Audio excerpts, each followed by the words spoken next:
Thank you all for your patience. I have to pull up something really quick.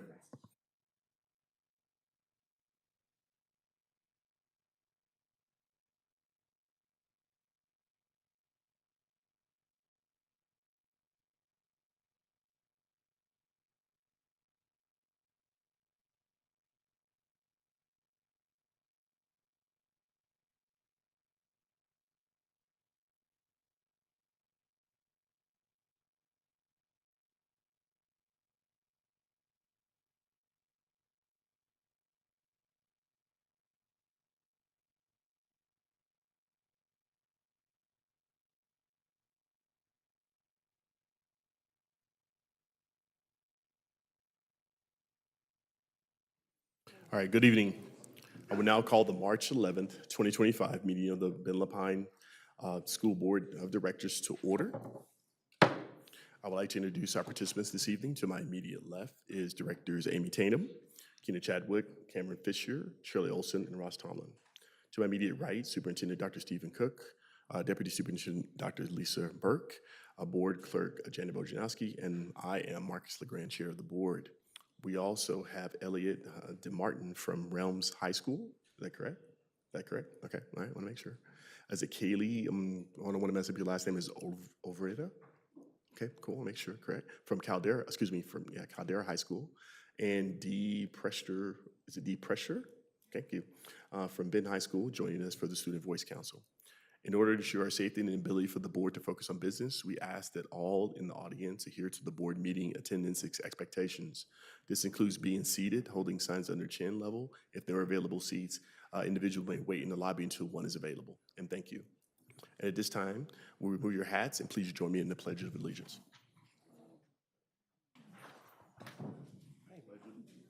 To the flag of the United States of America, and to the republic for which it stands, one nation, under God, indivisible, with liberty and justice for all. All right, thank you very much. We'll now move to agenda item number 3, review of the agenda. Dr. Cook, are there any changes to the agenda? There are no changes to the agenda. Thank you. Fellow board members, are there any changes to the agenda? All right. Hearing no requests for changes, we will proceed to the agenda as noticed. And now I would like to hand it over to Dr. Cook for our district recognitions. Thank you, Chair LeGrand. I am quite honored this month to give this month's Champion for Students Award to a valued member of the Mountain View High School community. Brant Mellor, could you please come up?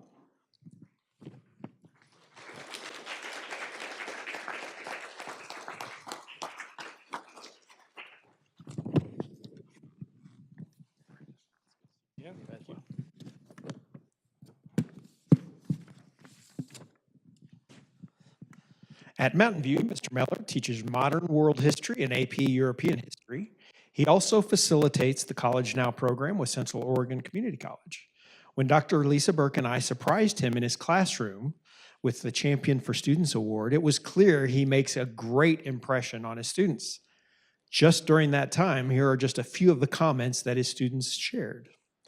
Mr. Mellor is a great teacher because he gives back what you put in. He helps you understand how you can get college credits in high school, guiding you through the process. He's supportive of all of our college endeavors. He's a fair teacher and gives everyone the same amount of respect. Brant's nomination came from College Now program coordinator at COCC, Erica Carmen, who said the following. COCC is fortunate to have Brant Mellor teach for the College Now program at Mountain View High School. Brant's contributions are an example of the positive impact our partnership with the Ben Lapine Schools continues to have. Mountain View Principal Michael Hicks added, by the way, he's sitting right over there, with camera rolling. Everybody wave to Mr. Hicks. Brant is an exceptional educator who strives to create an educational environment that allows his students to see the world around them from multiple perspectives. Students appreciate Brant's content knowledge and his ability to make complex learning accessible. He got a big comment. And relevant. Brant models lifelong learning by continuing to expand his own expertise by attending and presenting at various conferences and traveling abroad with and without students. Brant works closely with the community colleges to articulate his courses and provide high school students with the opportunity to learn college credit. So Brant, in recognition of your exceptional success in teaching Mountain View High School's College Now classes, where you engage students with real-world experience and provide them with an early start on their college journey, your dedication continues the growth of our partnership with Central Oregon Community College and creates invaluable opportunities for high school students to pursue their interests and goals. At Benton Pine Schools, we deeply appreciate your contributions and are proud to count you among our champion for students. Let's give Brant a hand. Appreciate it. Oh, you got to talk. We need you to say at least something. A little bit of comment from him. I mean, somebody this polished in front of kids is going to be able to talk to you all greatly. You guys look like a different audience than the kids I usually see. So thank you so much for the award. And it is about the kids and helping them get a good start. Ninth graders through seniors are doing really excellent work at our school to get those college credits. And we know it's a leg up for some of those kids that especially that maybe can't afford some of those university classes. So I really appreciate the honor, and thank you, board, and everybody out for accepting that. Thanks. One more round of applause for Brant. Thank you, Brant. Oh, we need a picture. Oh, yes. Mr. Hicks, come on up.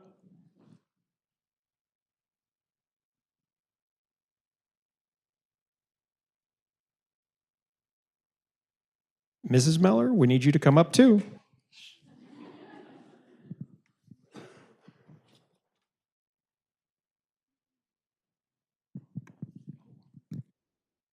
We should also get Executive Director of High Schools, Katie Legacy, up here.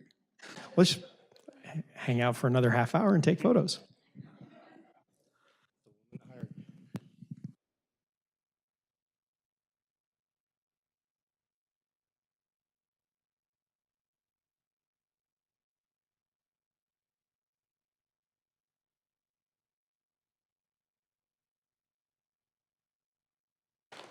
And that's it for recognitions tonight. Thank you all.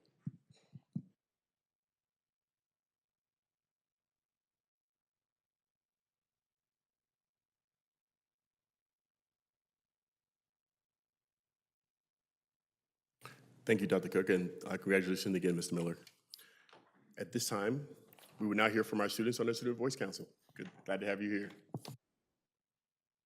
Good evening, members of the board. My name is Kaylee Olvera Rivera, and I'm a sophomore at Caldera High School. Thank you for giving us the opportunity to share updates on our work within Student Voice Council. Our team has been making progress in several key areas, and we're excited to update you on our latest initiatives. To start, we reviewed Dr.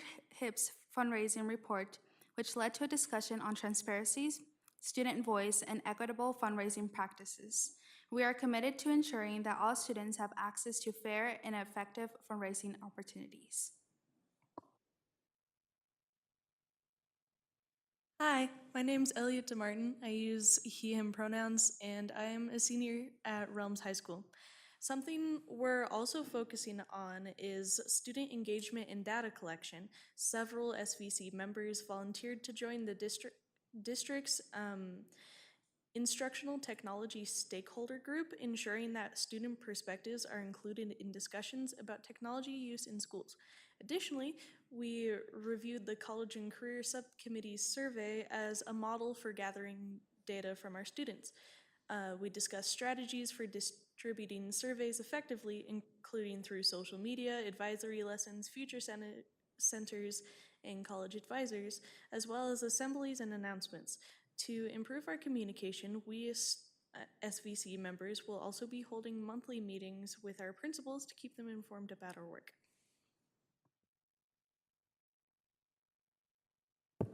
Good evening, members of the board. Thank you for having us here. My name is Dee Fresher, and I am a sophomore at Benton Senior High School. Within our subcommittees, we continued efforts in 3 key areas: college and career, bias incident lessons, and mental health support. We are currently developing surveys that will help us collect student feedback, and our goal is to finalize these surveys by April's meeting. In my subcommittee, the bias incidents the Biased Incident Lessons Subcommittee, we have developed plans to improve our existing lessons based off of the sentiment echoed by other SVC members. Regarding fundraising recommendations, we reviewed Dr. Hibbs' suggestions and are working on ways to increase transparency and student involvement, explore creative, collective fundraising models, pilot a new fundraising structure in select schools, clarify sponsorship rules, ensure equitable funding for smaller schools, and meet the needs of all activities in sports. As a part of our one-year plan, our team, comprised of SVC members, administrators, and the equity team, will host listening sessions, develop a clear policy, and gather feedback from the school board. We appreciate your time and look forward to your feedback. Thank you. No, thank you. Appreciate your comment, your information. Directors, have any questions for the Student Voice Council? Glad to hear we have student voice on the IT group, not group, but committee that's taking a look at instructional technology in particular. And welcome back, Elliot. I think you are really on a roll. Very proud of the passion and the work that you're doing. You're moving forward. Surveys are tough things, but it is a way to get some information out. And I'm proud of you for meeting with your principals and saying, hey, you just need to know what we're talking about. Thank you again. Thank you, thank you. Other directors? Yeah, I think, I can't remember which board meeting it was, but we, someone from the Student Voice Council was talking about having access, giving access to the student body to be able to contact y'all with if there were any concerns or issues that they wanted to bring up. And I'm curious if there's been any change in that or what that looks like.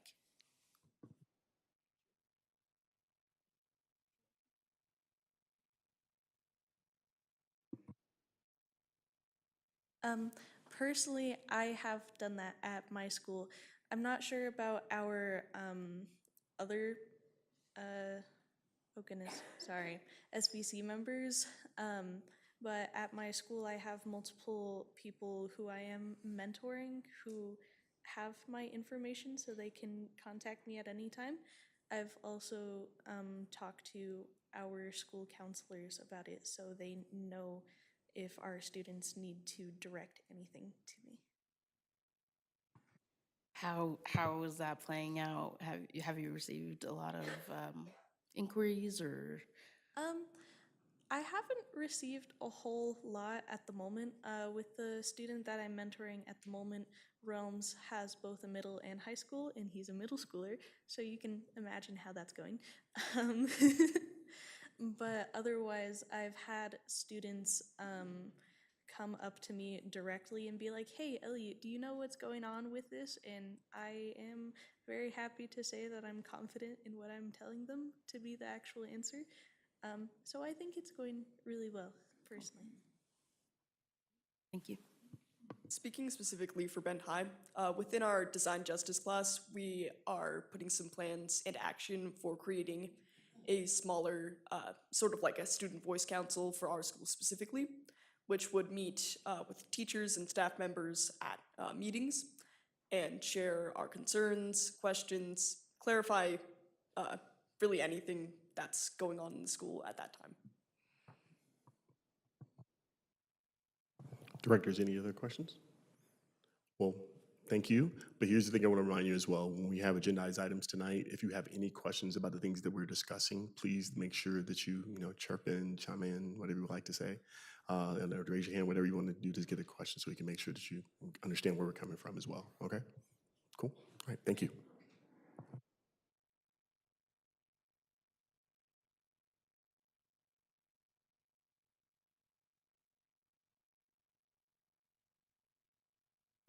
At this time, we will transition into public comment. The Board of Directors and leadership's value communication from students, families, staff, and the community. Members, as it helps to guide work of the Bend Lapine schools. Public comment is just one of those many avenues available to ensure this connection. Members of the public may always submit thoughts, questions, or concerns to the board via email as well as in writing. Individual board members also make themselves available for phone, video, or in-person conversations. This said, I would remind the public that while this is a meeting of the Board of Directors that takes place in public, it is not a meeting with the public. It is a meeting of the Board of Directors to conduct district business. As such, the board would not respond to public comment made during tonight's meetings. Instead, issues may be recorded and referred to the proper staff person to follow up with you. We will now open the public comment and hear from the stakeholders on topics in order they appear on the agenda. Our policy is typically allow up to 2 minutes per speaker until the time cap has been reached, and you'll see it here on the screen.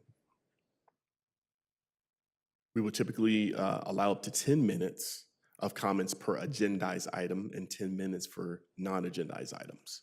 A timer is provided on the large screen, as I've already mentioned, to our virtual attendees to ensure every speaker receives updates during the presentation on remaining time. If the speaker goes over time, or if the speaker's message is not in adherence with the policies, for examples, being personally directed, abusive, discriminatory, repetitive, or off-topic, I may ask the speaker to cease and terminate the speaker's privilege to address the board. All right, and at this time, we will hear from, I think it's Roman Roberts.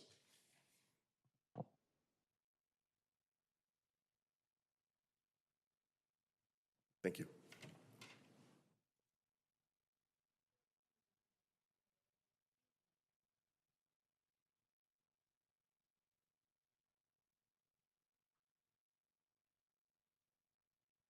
Hello, my name is Rowan Roberts, and I am an 8th grader at Pilot Butte Middle School. In 2021, a national survey was conducted asking LGBTQ students how well represented they felt in their schools. Only 7% of those students reported having any LGBTQ topics within their schools. 81% of LGBTQ students report feeling unsafe in schools. A primary cause of this is the lack of representation. When there's a lack of representation, there is a lack of understanding from non-LGBTQ students. When people don't understand something, it's natural to lash out at that thing. LGBTQ students feel that lash out.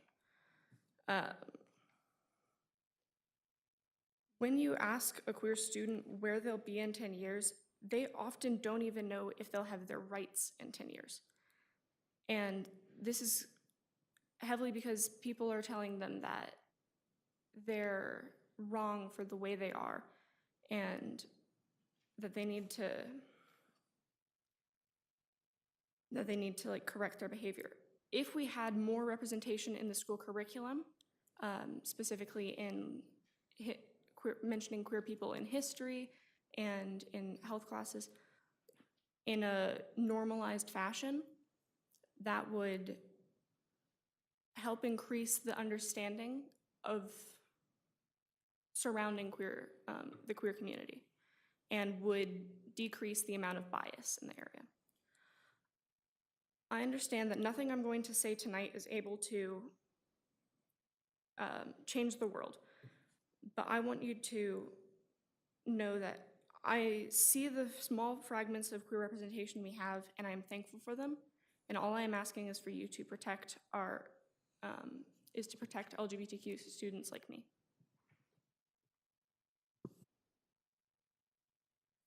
All right, thank you, Ron. Thank you.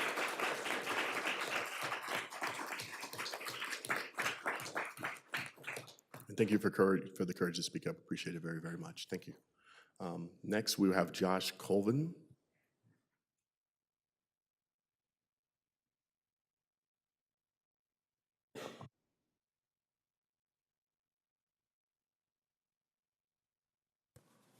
Members of the Ben Lapine School Board, I'm Josh Colvin. I'm one of the founding teachers at one of Ben's only charter schools.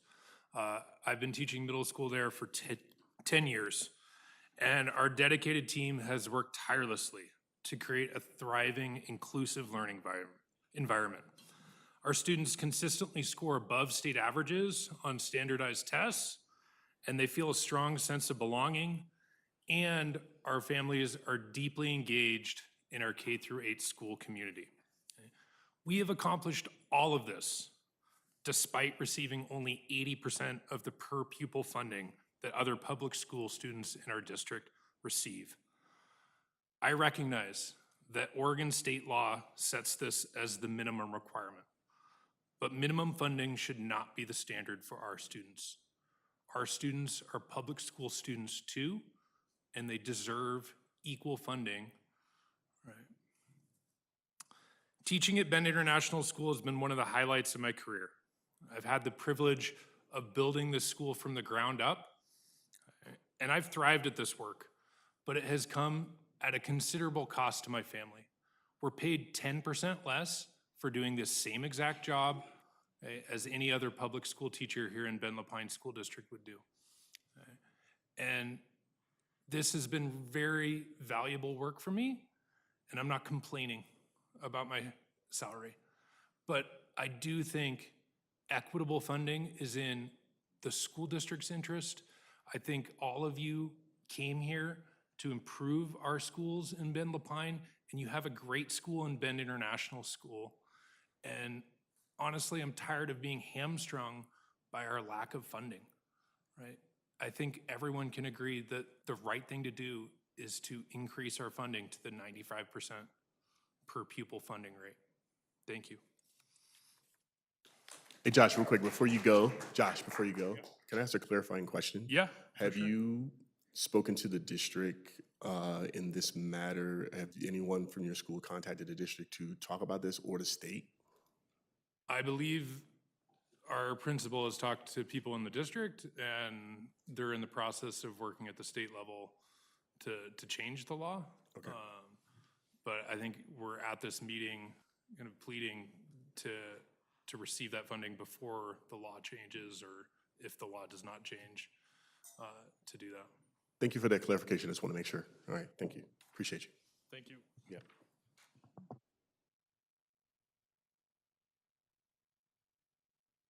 And Gentry Richardson, I believe it is. Is that correct?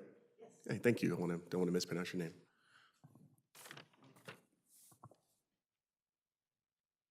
Good evening. My name is Gentry Richardson, and I am both a proud parent in the Ben Lapine School District as well as an advocate for equal education funding.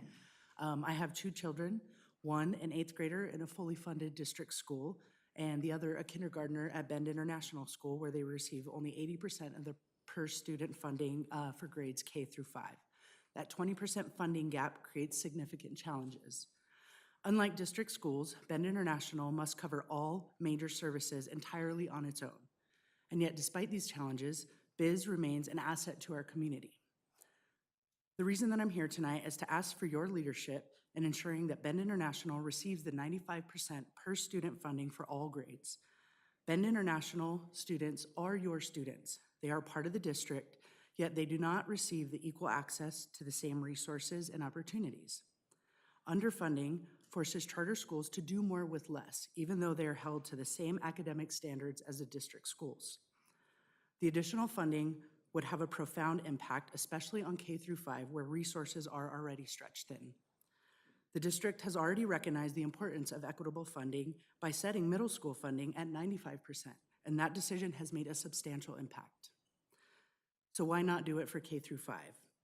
Ben Lapine has the opportunity to be a leader in innovation by supporting charter schools and that offer diverse and high-quality education options. Please meet BIZ at 95% funding and demonstrate a true commitment in equality, ensuring that all students, regardless of the school that they go to or the grade that they're in, they have the success to thrive and the resources that they need. Let's do what's right for our students and our community and make equal funding a reality. Thank you. Thank you. Appreciate you.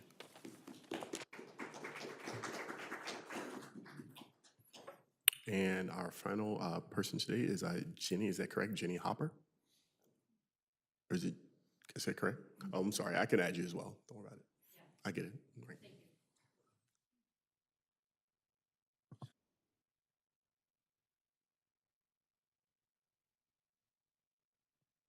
My name is Jenny Hopper, and I'm a parent of 2 Bend International students. My son started the year they opened their doors and is now in high school.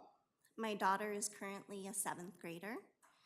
BIS has been our second home and community for 10 years. I'm here to advocate for the BIS students and teachers for equal pay per pupil funding as the rest of the district.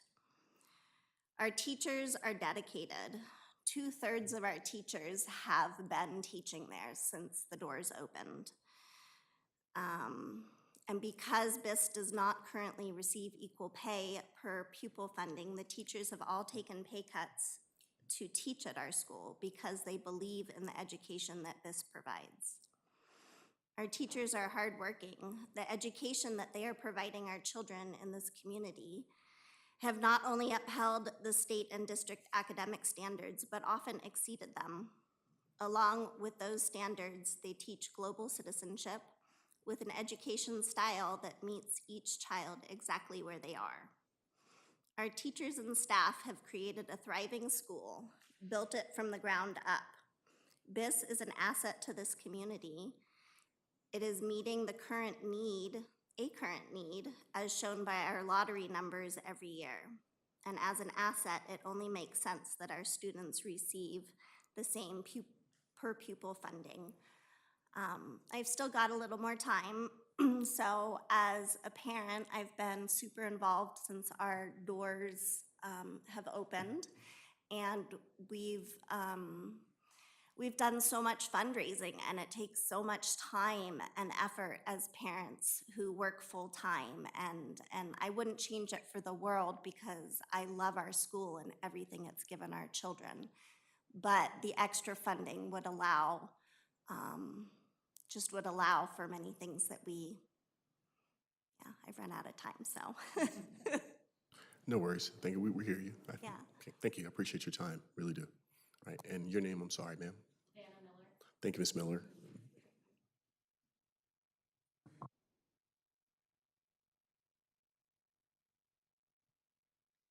Good evening. My name is Vanna Miller. I have a second grader and a kindergartner at Bend International School. I am also the PTO president, and as such, I have a firm grasp on our fundraising efforts and our family needs, because like you, I receive constant feedback from parents, and I manage our fundraisers.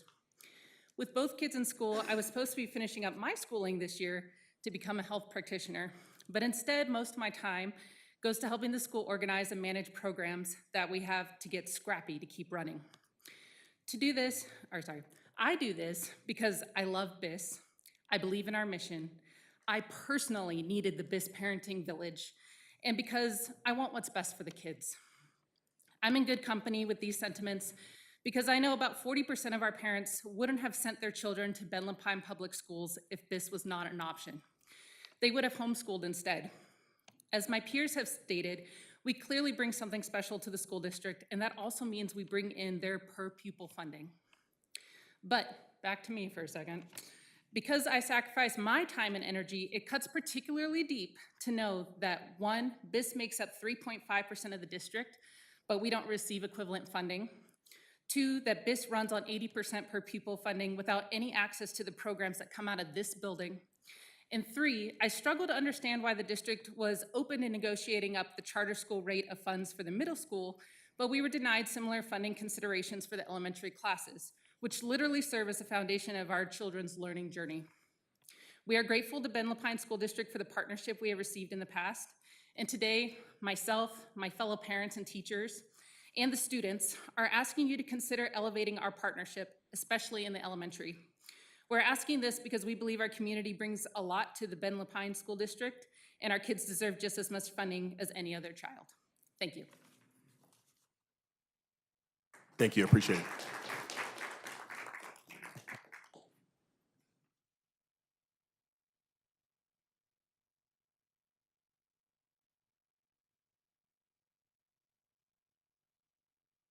Thank you again. We'll now move to the consent agenda. We entertain a motion to approve the consent agenda. I move to approve the consent agenda. Second. All right. Is now moved and seconded. Are there any requests for remove anything from the consent agenda? Sorry. All right. Now there's no request for any changes. I'll call for a vote. All in favor? Aye. Aye. Aye. Aye. Any opposed? I believe the ayes have it. Thank you very much. All righty. Okay.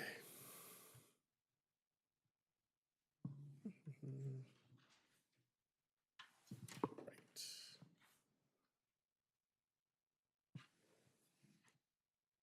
Straight to here? 8A. That's what I thought. Okay. I will now turn, I was like, we're going straight to here, correct? All right, now now turn it over to Dr. Superintendent Stephen Cook for the consent for information. Sorry about that, Dr. Cook. Thank you, Chair LeGrand. Before you, we have 5 policies in the consent for information that the district is now adopting. GBNAB-JHFE-AR, reporting of suspected child abuse, and JFE-AP, pregnant and/or parenting students. Both of these policies have been updated to align with our current district practices. Additionally, we have IGB-HD-AR, program and instructional activity exemptions, along with being updated to align with our district practices. This has also been renamed and recorded as an administrative policy.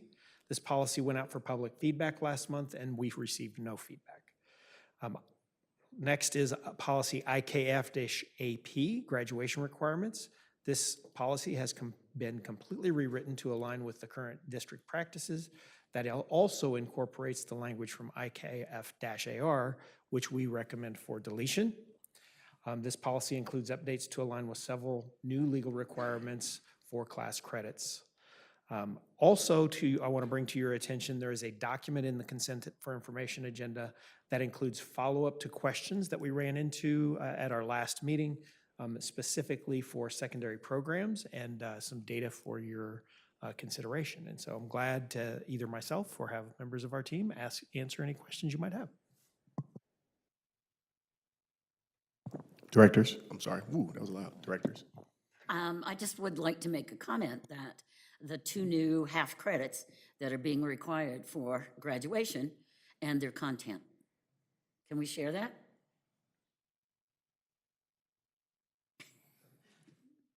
Little help.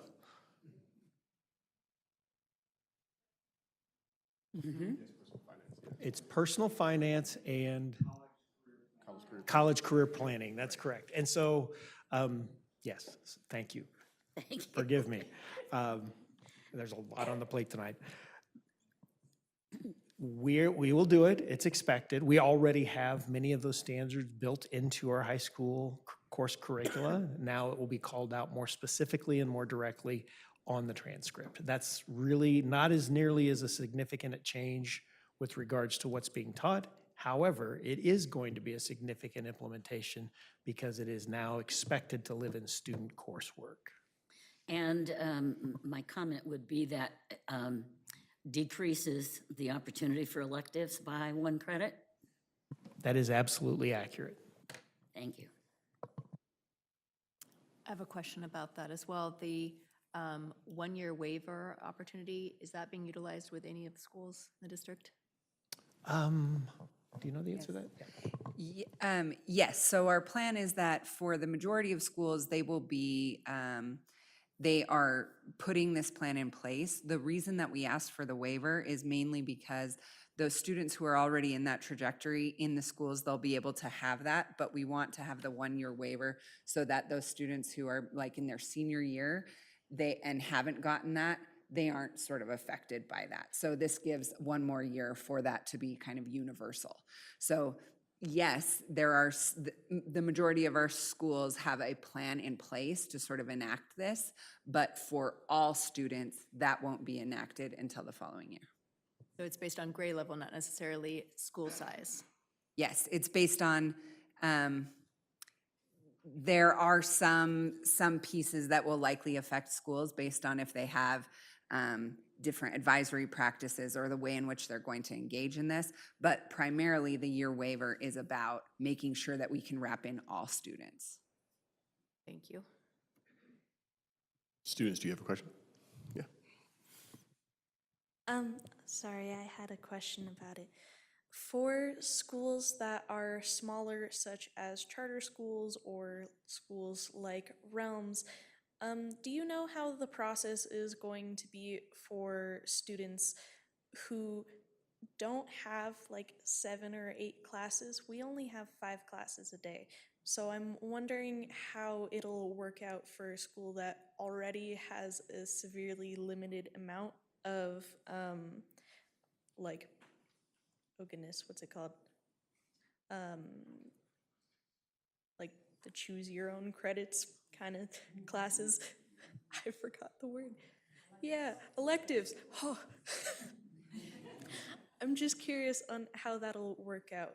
Like, if we have a plan, if you can do it for like the Bend K-12 online classes, things like that. So we don't have it built, to my knowledge, we don't have it built. And Katie, maybe you can come up here and kind of help with some of this. But we don't have it built throughout the K-12 piece, the online component. There's no question that for smaller schools, this is even more challenging. I mean, electives in general are challenging in our smallest schools. So that is something that each building team is working on, sort of where do they place this in a way that allows students to get what they need. But unfortunately, in this case, this is an additive thing that is now mandatory. And so that means that things that are sort of in the nice to have category, they are affected. So the advisory is one way in which some of these standards will be planted. And so that's something that for many of our smaller schools, they already have in place. And so they can, students who just participate in the things that they're doing already, that will be wrapped in. But it will have an effect. Katie, is there anything that you would add to that? Dr. Burke, you got this down. Good job. The only thing I would add is you had the question about the schedules are different for the smaller schools and also for Lapine High School. So even though the daily schedule is different over the course of 4 years, you'll have enough credits and opportunities for every student to be able to take those additional 2 required courses. Okay, That makes sense. Once you, I guess, talk about it more for how it'll affect smaller schools, I would love to talk about it with you. It is something that I think would be really important for us to implement in our schools, so I am very interested in contacting you later about it. Thanks. Please do, always available. And if I might just add, this is an example of a really good idea. Things, I mean, nobody's going to argue with students needing financial literacy, but I also would add that 0 resources were allocated for implementation of this. So this is an additional burden for a district that will also impact student schedules. And when you talk about a small school, or you talk about, for example, if a student's interested in the IB program at Bend High, now you're going to put even more conflicts in the ability for them to build their schedule. And so I just want to draw attention to that. While we are going to obviously do what we are legally bound to and expected to do, I do want to make sure that it is clear that there are no additional resources being allocated. Thank you. So Chair LeGrand, I just wanted to thank you for the dual credit data that you sent over, and it was good seeing how the classes are laid out across the district and the numbers of students in each category. I will say that it does look like our historically underserved students are low, very low numbers that are taking dual credit courses. I understand there's additional efforts being taken to try and get those numbers up. No worries, Thane, no worries. All right. Any additional comments or any of the other items that are in here as well? I have a couple questions with regard to diplomas, and I can't remember which one that was on, but with the modified diploma, I'm curious, average number annually of appeals by Oregon university and colleges that might occur, if ever. I think we're going to have to dig in and get you a little bit of data on that. Okay. Yeah. Thank you.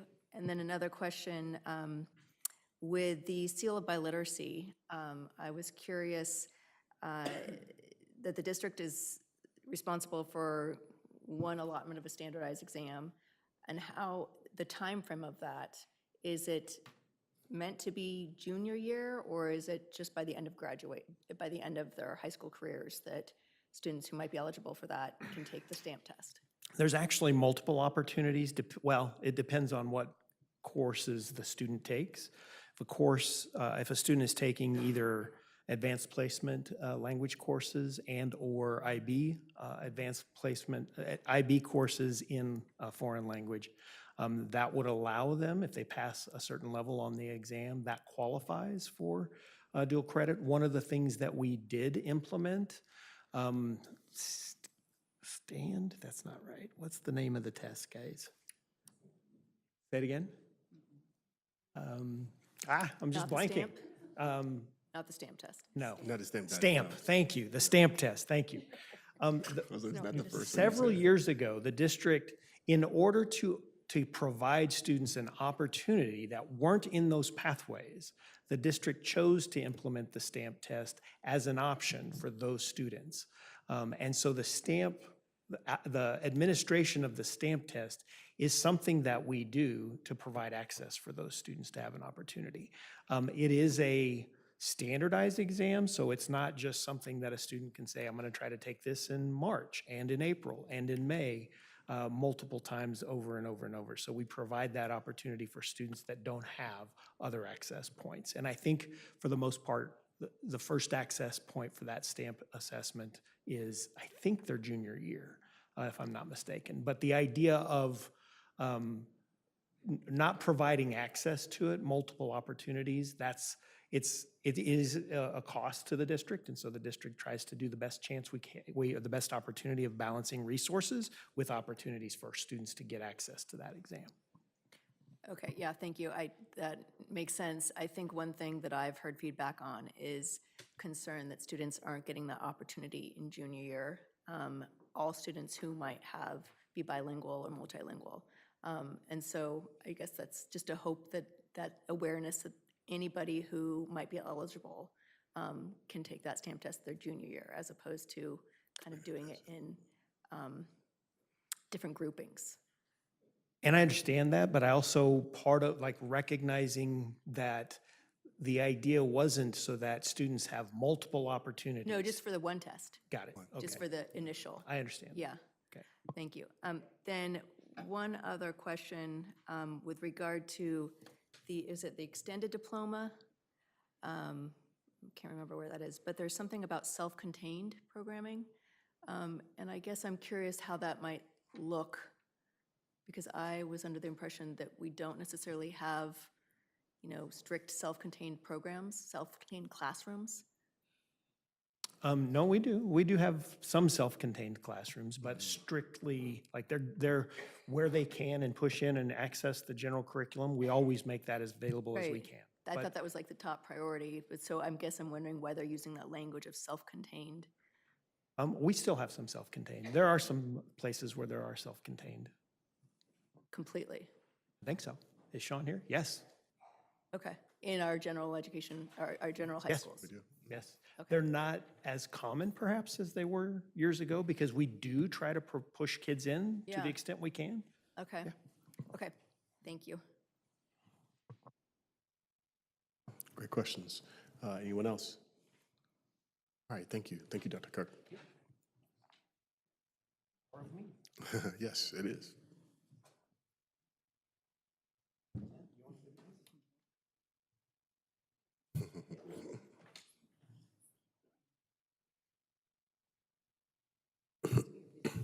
Yeah, he's done a presentation. Yep. The executive summary.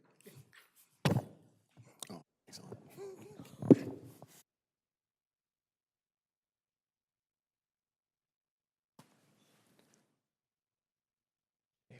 Is it my turn? Okay. Thank you, directors, for the opportunity. It's that time of year for what you might call the initiation or beginning of budget season. And one of the things that we do every year to kick off that process is present to you kind of a strategic where we are. Now, I'm going to qualify that because my report isn't up on the board yet, so I'm going to stretch this out a little bit while they're putting that up. We are presenting, thank you, we are presenting our budgeting kickoff with still probably, I'm guessing, 2 months to go at the legislative level to determine what we're actually going to be funded. And so what you're going to see from me tonight, and it won't take me long to go through this, but it are what we believe and anticipate for how we're building the budget as it relates to our strategic plan and our strategic priorities. So thank you for the opportunity to share this. Thanks, guys, back there.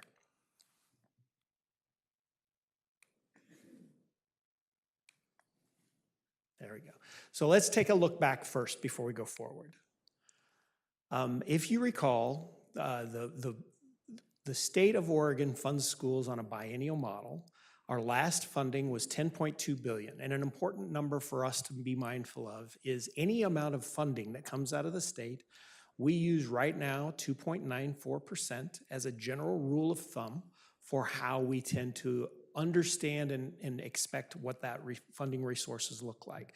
So when when the state says we're funding the state's schools at $10.2 billion, if you recall, 49% of that allocation happens in year one, 51% of that allocation happens in year two. That accounts for the roll-up costs that exist from year to year to be able to make the two-year budget work. Right now, this is the number you see circled on this screen, is the best we've got to go off of right now for this biennium, and that is the governor's budget. What might actually come out of the legislative session could be larger than that, could be smaller than that. We are currently using that as a focal point for how we are building budgets. As we consider, for example, staffing plans right now, I don't know if Mr. Hicks is still here behind me. If you're a building principal in Ben Lapine Schools, right now you want to know what your budget looks like for next year so that you can start working on your staffing plan right now. You can see the difference between $10.2 billion and $11.36 billion is about 11% increase overall on proposed spending for the year. While it would be awesome if all 11% of that could be directed at adding additional staff and adding salaries to staff, that's not the case. We already know, for example, that we have about a 3% increase in cost for PERS. We know that every year it costs us an additional 2.2% to absorb the costs of steps and lanes in our compensation package. And we don't know it yet how much it will be, but I promise you life insurance, health insurance, liability insurance, and OSHA insurance will not be cheaper next year than it was this year. So the other thing that is fully in our purview that we pay attention to is what our enrollment is. The state school fund is funded through a weighted enrollment model that's determined by the number of students that participate in our schools. We get additional weightings for certain kids, and so last year our enrollment for the 2024 fiscal year was just at 17,000 students, just a hair below that. You're going to see in a future slide that we anticipate our enrollment is going to be slightly below that, and I'm glad to talk about why we anticipate that to be happening and what that means long-term for what we see for trends for the district. Now, as we talk about what that means for general fund budget, we're talking about upwards of $240 million. This year, we're at 237 right now in our general fund. Additionally, a few years ago, the state decided, well, there's two events that happened. First, the state decided that they wanted to invest in promoting high school success, and so they passed Measure 98, which was to invest funds at the high school level to ensure we're maximizing students on their pathway out and for graduation. Later, there was an investment, and I'll talk about each of these in greater detail in just a minute, investment in really administering across the state a means for elevating what has been historically marginalized populations, improving the outcomes for students of color, working to improve the outcomes from students from poverty, and increasing students' success rates across all categories. And then importantly, to work on helping districts attack achievement gaps, access gaps, and providing opportunities that are not going to limit student success. This was a substantial investment that amounted to about a 10%, not quite a 10% increase, but 7 to 8% increase in funding across the schools in the state of Oregon. And so we know this, we know that our goal is to make sure we know every student by name, strength, and need, and get them ready and prepared for their future. whatever that path might be. And one of the things you'll see, and I want to preach this every chance I get, that may or may not include college. One of the things that we promote significantly here are career technical education programs, because we believe that those are excellent pathways to success for students. And in our opinion, it isn't an either or. It can be a both and. And we have lots of evidence that shows students that participate in our career technical education programs are more successful than those students who do not participate in them. Also, this past year, we really doubled down on what it meant for what we believe is important for all of our students, all of our staff, and all of our families, but building a culture of thriving, an experience of thriving in our schools, whether you're a student, whether you're a staff member, or whether you're a family sending your child to that environment. And that's the desire that we have to continue this year. We've heard loud and clear from our schools, from our staff, from our administrators, not more. Let's work on what we're doing and continue to do it better. And we would agree with that. We need more time in implementing current strategic priorities, and I'm glad to share with you what that means. I want to thank you all. This is actually your responsibility, not ours. You are the authorizers of the budget, along with the recommendations that come out of Budget Committee. It's our responsibility administratively to put that information in front of you in a way that's meaningful and useful to help make those decisions. This might arguably be one of the single most important jobs a board of directors has. So I want to thank you up front for the 2-month process that you're about to be a part of, and thank you for your commitment to serve in public education. So, just a reiteration of our organizational goals. This is now year 4, I believe, that this will be, that we've all been in agreement that these are the things that we need to focus on, that we want to create a very strong academic foundation for each and every student in our school system, with a special attention to those groups of students that have been historically marginalized and underserved. Second goal is that making sure that we are creating a pathway for every student to have access to a passion, purpose, and a plan for their future. Also with the carve out for making sure that we're reaching those students that have been in populations that have struggled to reach those at an equal access point. And our last goal, we believe, is not necessarily the least important, but maybe the foundation of everything else. And that is that everyone in our system creates and participates in creating and owning a culture of safety, of wellness, and belonging, so that we are providing the maximum opportunity for every child. This matters so much, and it's, I have had this question a lot in the light of recent kinds of energy in our country, and I want to make sure that it is clearly articulated from me, from our team, that this remains the priority, this remains the focal point, and we know that a student that feels a sense of community in their schools, feels a sense of safety, is much more likely to be successful in achieving their path. We know that to be true. That is not conjecture. That is infallible and inarguable. And last but not least, no one cares about this one but me, I think.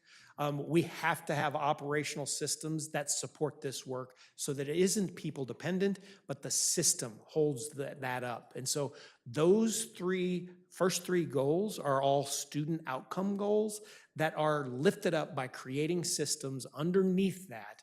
It's not exciting and sexy, but it is so important that these things have to be invested upon. And so I bring this attention every single time because it is prerequisite for meeting all the things we want to in the first 3 goals.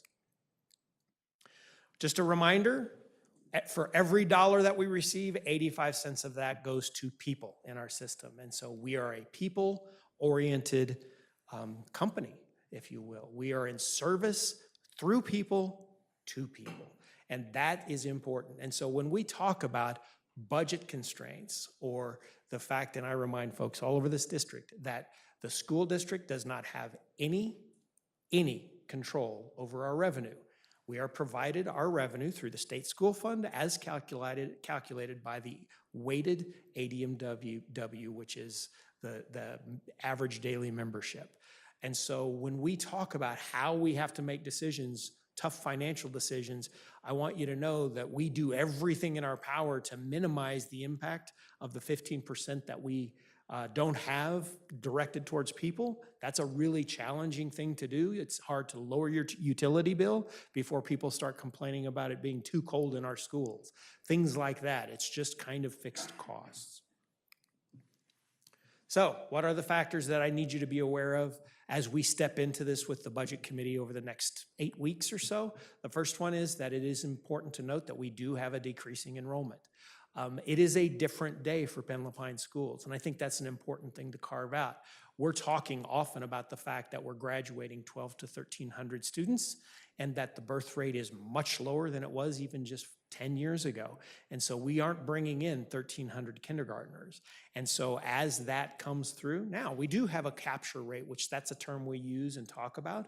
That is, the number of students that come in as kindergartens actually increase by first grade, which increases by second grade.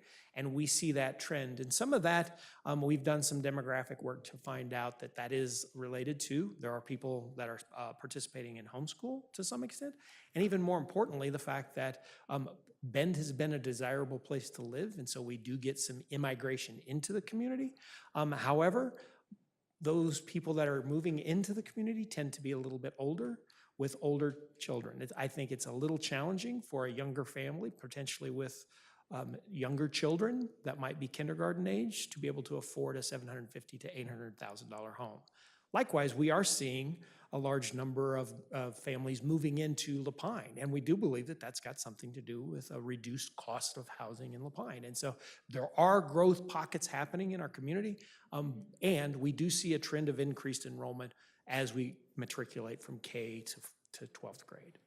The second thing is, just like I mentioned before, every year it costs more for us to staff our schools. It costs more to provide benefits and health insurance. One of the things that people are often surprised to find out, that associated costs for an employee in the district is about a 40% increase over their salary. That's when you incorporate the benefits for health insurance and PERS and all those things combined together that we're expected and are glad to be a participant of. And then I want to bring us back to some decisions we made actually last year, and actually to some extent 2 years ago, which was, we knew this was coming. We knew we had, first of all, ESSER funds were expiring. And so one of the things we did was work to protect some fund balance, so that in the process of decreasing enrollment, that we could spend some time stretching out. We would use our carryover balance to stretch out the right sizing process as we got into kind of a more sustainable revenue/expenditure kind of experience. And so if you recall, we stood in front of you and said, we anticipate pushing about $5 to $6 million into fund balance, to just so that would be a little less of a steep experience for our staff.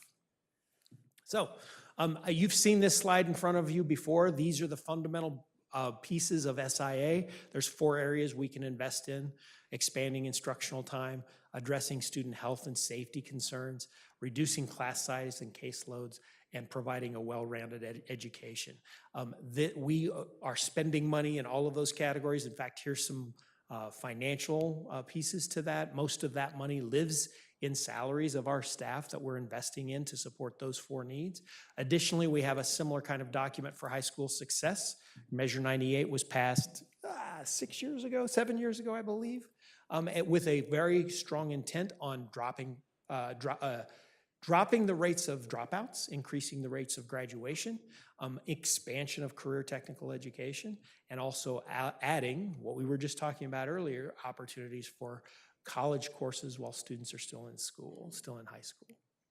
That amount you'll see right here in this slide, which is, these are all investments that we want to continue into next year as well. So what are we committing to next year? There's 3 very high-flying commitments that we want to share with you all.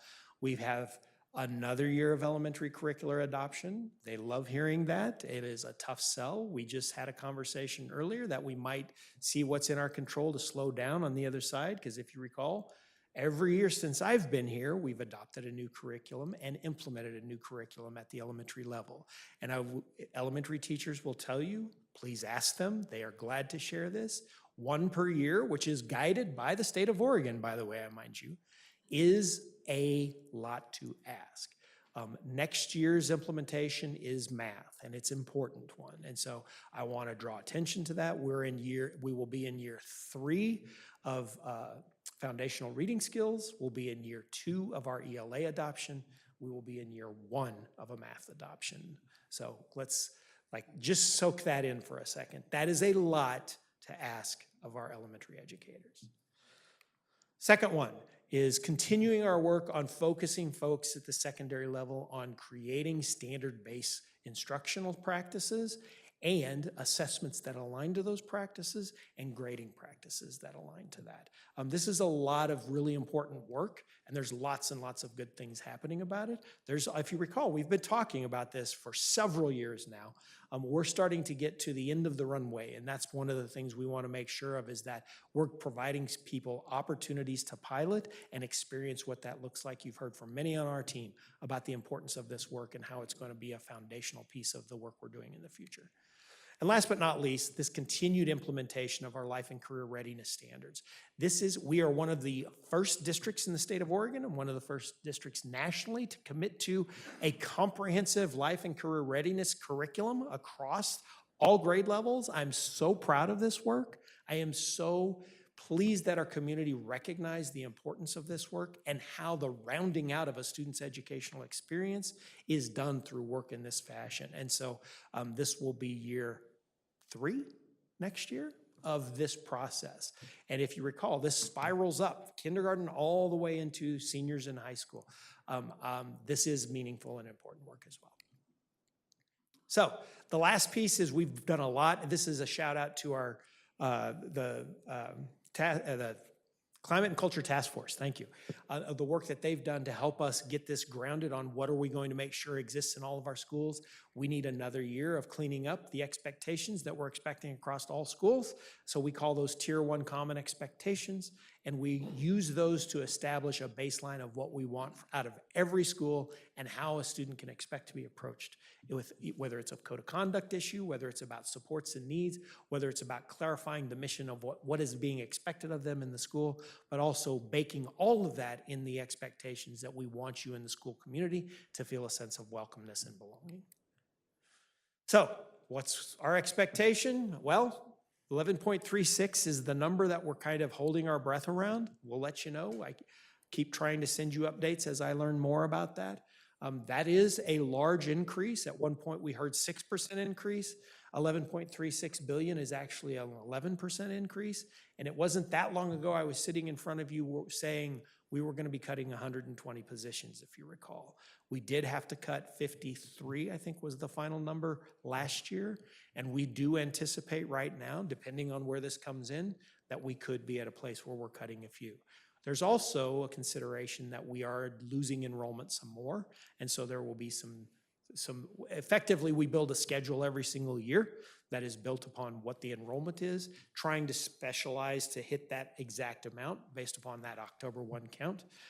We've got a lot of dynamics in play to see if we can hit that number, but we've got a lot of confidence in our team to be able to project that. This is the number right now that I will tell you that we're projecting our enrollment for October 1st. That is, as you can see the general trend data since 2020.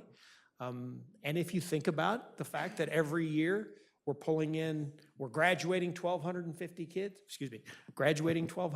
kids, but bringing in 1,050 to 1,100 kindergartners, and then picking up kids in every grade, you can see how every year that's where you might see that 150 to 200 student impact. But by the time they're in high school, we're getting 1,300, 1,400 students per grade level in our high schools. And so lots more to talk about on that. I pushed the wrong button. So here's the timeline. Here's what we need. Whatever we're going to decide upon, we need that June 17th date to be a part of when it's adopted. And so I am glad to answer any questions you might have. This is a long, drawn-out process with lots and lots of data and lots of information. Glad to present you that information, the Budget Committee and amongst many others as well. So those are the dates that we will be bringing things back to you. Any questions? So Superintendent Cook, I think you're going to hate my question, and it's really speculative, But with the announcement from the governor that for failing districts, they would pull back 25%, how is that possible if, and maybe I'm misreading it, but how is that possible if 85% are people? That seems like an unrealistic plan. So can you comment on that a little bit? Yeah, I could. That's actually a press release that came out last night and was all over the news this morning. And I will tell you that there's a slight clarification on that. And the clarification is that they're not pulling it back.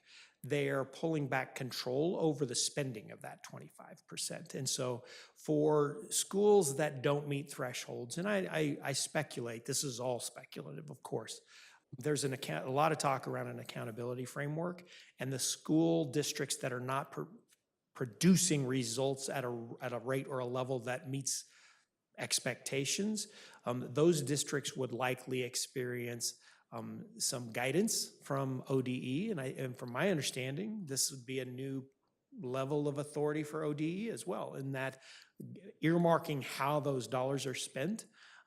I would tell you that, I don't want to wax or wane here, but I do want to say that I think that one of the things that school district, at least our school district, let me not talk about others, but our school district is really good as being efficient as we possibly can. I would not hesitate to believe that somebody coming in and looking at how we administer all the dollars, not just 25% of those dollars, how they would help us do that in a more efficient manner, we would be open to that feedback, but I have a hard time believing it's going to be drastically different than what's happening right now. And I think the article also talks about as a 2-year trend, if they're missing the targets, where they'll hit it, is what I was reading. In terms That is of that piece. accurate. I'm sorry. Not it was saying also, it was saying the directors will start working with coaches to look at the investment dollars that they were going to be able to do with that. That is accurate, yes. And my anticipation is that the primary focus will be, there's a conversation that they're talking about. We already do quite a bit of reporting on high school success and SIA dollars. I think that's where they're going to marry some of this accountability and having some guidance on how that should be spent, should you fall below a certain particular threshold. So. Directors, any other questions? Maybe just a comment. We know that the first presentation of the budget will be based on whatever the best information we have at the time. And we're expecting that, you said, about mid-April, at least from the state. This may be one of those years that we build several budgets, not knowing exactly what our revenue is going to be. So bless our finance department. I know you're back there, Dan. I would absolutely agree with that statement. We have budgets with impacts in federal dollars. We have budgets that have more than $11.36 billion worth of state funds, and we have budgets with less than that. And we have it at that. And so I think what that winds up being is about 10 different budgets. And so his team is working very diligently to be able to provide us with real-time updated information as we learn more. Finance Department and Budget Committee. Yes. Absolutely, absolutely. And a shout out before they even start, thank you to our Budget Committee members. This is such challenging work, and I'm so grateful for their commitment to us. Directors, any more questions? Students? All right, thank you, Dr. Cook, appreciate it. Thank you. Now we'll hear from Dr. Burke, Deputy Superintendent.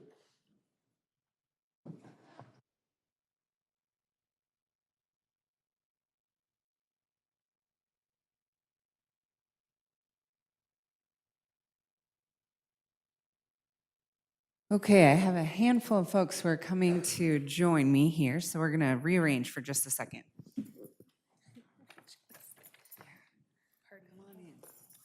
Come on in. You got the whole powerhouse team here today. Okay, so we are here today just to give you an update on some of the things that Dr. Cook just spoke about related to our Culture and Climate Task Force. So we have a few different members, and as we go through, I will have them introduce themselves to the board, but we sort of took a little piece of each piece. So we will kick it off with our Executive Director of Elementary Schools, Tammy Doty.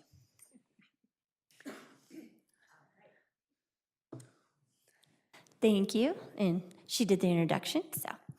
All right, my piece in this today is just to kind of give a quick snapshot, history of the task force. Mostly, I know, Ross, you're new joining us to this, and so the rest of the group have experienced it, so we just wanted to give a quick overview. This came about in the spring of 2023 as a response to disrupted learning within our schools. And it came together as a collaboration between the school district and our two different unions. And so with that, we have members on the team that are certified staff, classified staff, building administrators, district administrators as well. So that group came together, and we are facilitated by an outside facilitator. So that first year, we really spent a lot of time just learning about each other and trying to identify the problem from each perspective in the seats that we all sit, because everybody had a variety of different experiences with disrupted learning at that point. We moved into identifying what are some really specific expectations that we could focus on within our schools and be teaching students. The second year we moved into it was our first full year, and we really dug into a lot more of an understanding around revisiting some of our old PBIS, our positive behavior intervention systems that we had from the past, and digging into some of that work and pulling information from that to help guide us along the way. Out of that conversation and work came this idea of a need of this code of conduct. So that information started coming about toward the end of that second year, or that first full year. That summer, we had small group teams that met in August to really hone in on Article 18, which is really specific to, I forget the article. Yeah, I forget the title of the article. Oh, learning environment. Learning environment, thank you. I was like, all I have is conduct in my head, learning environment. But really and that was a collaboration, certified and administrators, to really talk about expectations within our schools and how we manage the learning environment. And then, again, the code of conduct. We worked on finalizing pieces through that, and I know Eric Powell will be talking about that in a bit. Currently this year, we are working on developing ways to monitor and implement our implementation of the systems, because we know, we've got some things up and going, but there's also things we know we can continue to become better at doing to move us forward faster than where we're going. So the rest of the group here is going to speak to those specific things. And there you go, quick little timeline.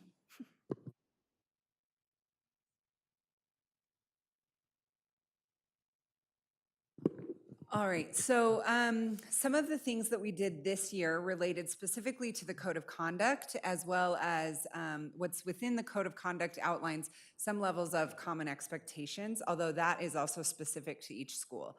So in August, all of our administrators went through a variety of different activities to sort of better understand the Code of Conduct, be able to become fluent with it, know where to access it, how to enter in information. In our calendar rather, that we send to all of our families, they were notified in there. Now granted, it's like tiny print in the 15 pages that are at the back of the calendar. So frankly, I think somebody would really need to have some time on their hands to dig through that. However, it was noticed. That's one of our form of notice. But then also different schools have noticed the Code of Conduct as well as Tier 1 practice in a variety of ways, and we'll talk a little bit about that today. And then Tier 1 teaching in classrooms and schools was something that we've sort of loosely talked about generally, but this year it was like, no, this is going to happen in all of our schools. We're going to have some conversations around what is expected, not only just broadly in like being kind to other humans, but also in certain areas. What are our expectations in the cafeteria that might look different than the restroom, that might look different than the classroom or the hallway? So in our buildings, there was teaching related to all of those. And I'll just draw you back, if you remember in your Wayback Machine, that many of you saw some of that implementation based on a work session that was delivered to you at both the elementary, middle, and high level. So these are some of the things that have been created as a result of the work within that Culture and Climate Task Force. So school-wide expectations, this happens to be examples of some of the elementary schools. You can see that there's consistency related to, at our school, we expect kindness, safety, responsibility, and then a little bit of a flair per building. So different buildings have different things. Bear Creek is up there as we work hard to learn more. Pine Ridge has we all belong. So each school had a little bit of additional flair to their common expectations. These are some of the things that are this is how it looks in some of our high schools. So if you look up into the top right, that happens to be related to Summit. That's school-wide expectations. So you'll notice there's an expectation around social expectation. There's an expectation around what is your tech expectation in all of these different spaces. And then this is an example of Caldera too. So this is middle and high school. This is and elementary. These are now in all of our schools, whereas in the past, this was something that was rooted well in some of our schools and others had less so. So this is beefing up across our system. Sarah is here to talk a little bit about what we've been up to most recently. Great, thank you. Sarah Barclay, the BEA president for the certified staff. So after the rollout of the school year, BEA decided to collect some information from our building reps. Our building reps are in our buildings at a ratio of 1 building rep to every 15 members. So they're charged with having a pulse of how things are going in the buildings, specifically around culture and climate, but not all of them, or not many of them, serve on this task force. So it was a kind of this other group of folks that could give some feedback about the work. So BEA engaged in that, knowing that the Culture and Climate Task Force was born out of some BEA advocacy where our members were asking for consistency and more structures in our buildings with our students who need most from us. So we asked them to come to our November building rep meeting, which was mid-November of 2024, ready to answer some questions and have a sense of how Tier 1 was going in their building and the rollout of the Code of Conduct. The information we received was good information, and it did leave us an opportunity. We wanted to make sure that task force voice and ownership of that process and that group was not overridden by BEA collecting some data and getting a pulse on where that work was. So out of that, we learned, oh, and I should also say 30 of the 33 sites in our district responded. So we had a 90% response rate. And when we asked for that feedback, our building reps sat together from each building and they filled out one form together. So they had to make some final decisions if there were multiple at a site. So some data that we received was that 90% of our buildings have Tier 1 in place at their sites. They're feeling really good about that. And that 73% of our sites were saying that Tier 1 systems were applied consistently. So feeling really good about Tier 1, especially knowing that that was a major focus for this group in years 1 and 2, is let's get the base in place, make sure our students know what to expect from us, make sure we're responding consistently, because that will help support everyone, all students. And then when we asked about the Student Code of Conduct, 40% of respondents were unsure if the Code of Conduct was in place at their work site, and 53% said it was in place at their work site. Then when we asked if the Code of Conduct was being used to respond to student behavior, we got really mixed answers, really mixed reviews there. So this really focused our group to know that we needed to spend some time focusing on the Student Code of Conduct and that Tier 1 was in a good place. So moving forward, we are going to be using that data. I will also say it reinforced what we were feeling in our guts. We knew when we walked in, and it was just a really good piece of information to start the group's work this year, and now have them build off of, monitoring and seeing how that implementation is going.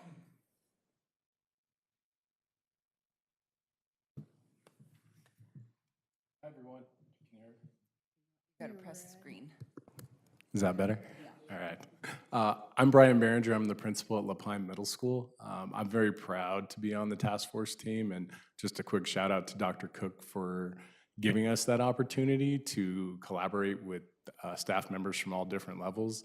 This is my third year in Ben Lapine, and being in a couple different districts in Denver, I had never gotten that opportunity. So it's been a great experience for me. Talking back to the rollout at the beginning of the year, our goal was to try and get in front of all stakeholders. We got it to staff right away in Teacher Service Week, put it in front of them. We talked about it, highlighted some things, and kind of explained how we were going to use it. We put it in front of students in advisory. We had a lesson on it. We had talked about it, kind of explained to them what it meant and what our expectations were. And then last, we wanted to get it in front of parents, and it was sent out, through numerous newsletters and synergy messages and things like that. At LPMS, we wanted to make sure that every family had received it and were able to take a look at it. So we sent home a paper copy that they had to sign and return to us, just to make sure that they did see it. And the next thing is I want to talk about is the usage. Eric Powell did a great job of, this is a typo on my part, but working with Synergy and aligning some of the codes that are in the code of conduct, and we can speak to them right directly when inputting Synergy data. Our staff now has the ability to input referrals, and we can give them timely feedback on how we respond, and they get that communication directly from Synergy. And then parents also get notification as well immediately. And then one of the big things for us too is that it's a common resource for all admin practices, that we're kind of all on the same page. I know this year we might be in some different spaces, and people our team are trying some different things, and our hope is to bring some of the successes that we're having and come back and share them with the task force so we can create some more common practices. On the last piece is just the being able to review data or referral data. We just did our semester data review with our staff. We talked about some of the codes that we were seeing, some of the things that we thought were going well, and some things that we need to improve on. So it's a great tool that we're using. I'm excited where it's heading. Can I just interrupt to say one thing?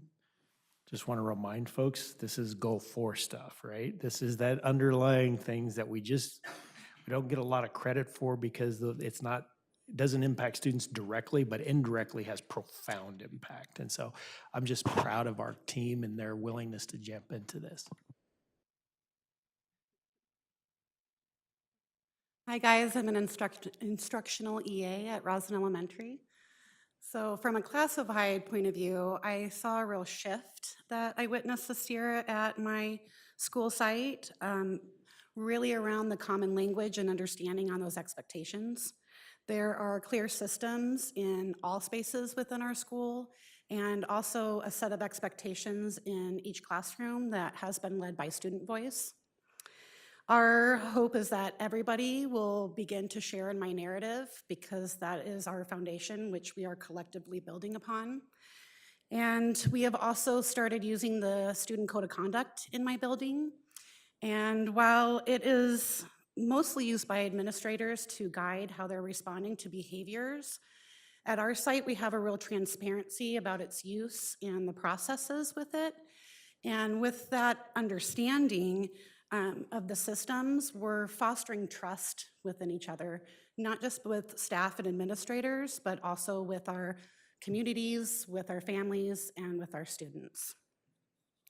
Another thing that we have started implementation at my site is feedback loops to communicate about those processes. They have included teacher voice on what teachers want included in that feedback loop. It's not something that's happening to them. We're doing this together as a team. And that system is ever evolving to meet our staff needs and our student needs, but having one started has been really beneficial. And it's really made me very passionate about the work that we're doing on the Climate and Culture Task Force. I see a lot of value in what we've done and where we're going.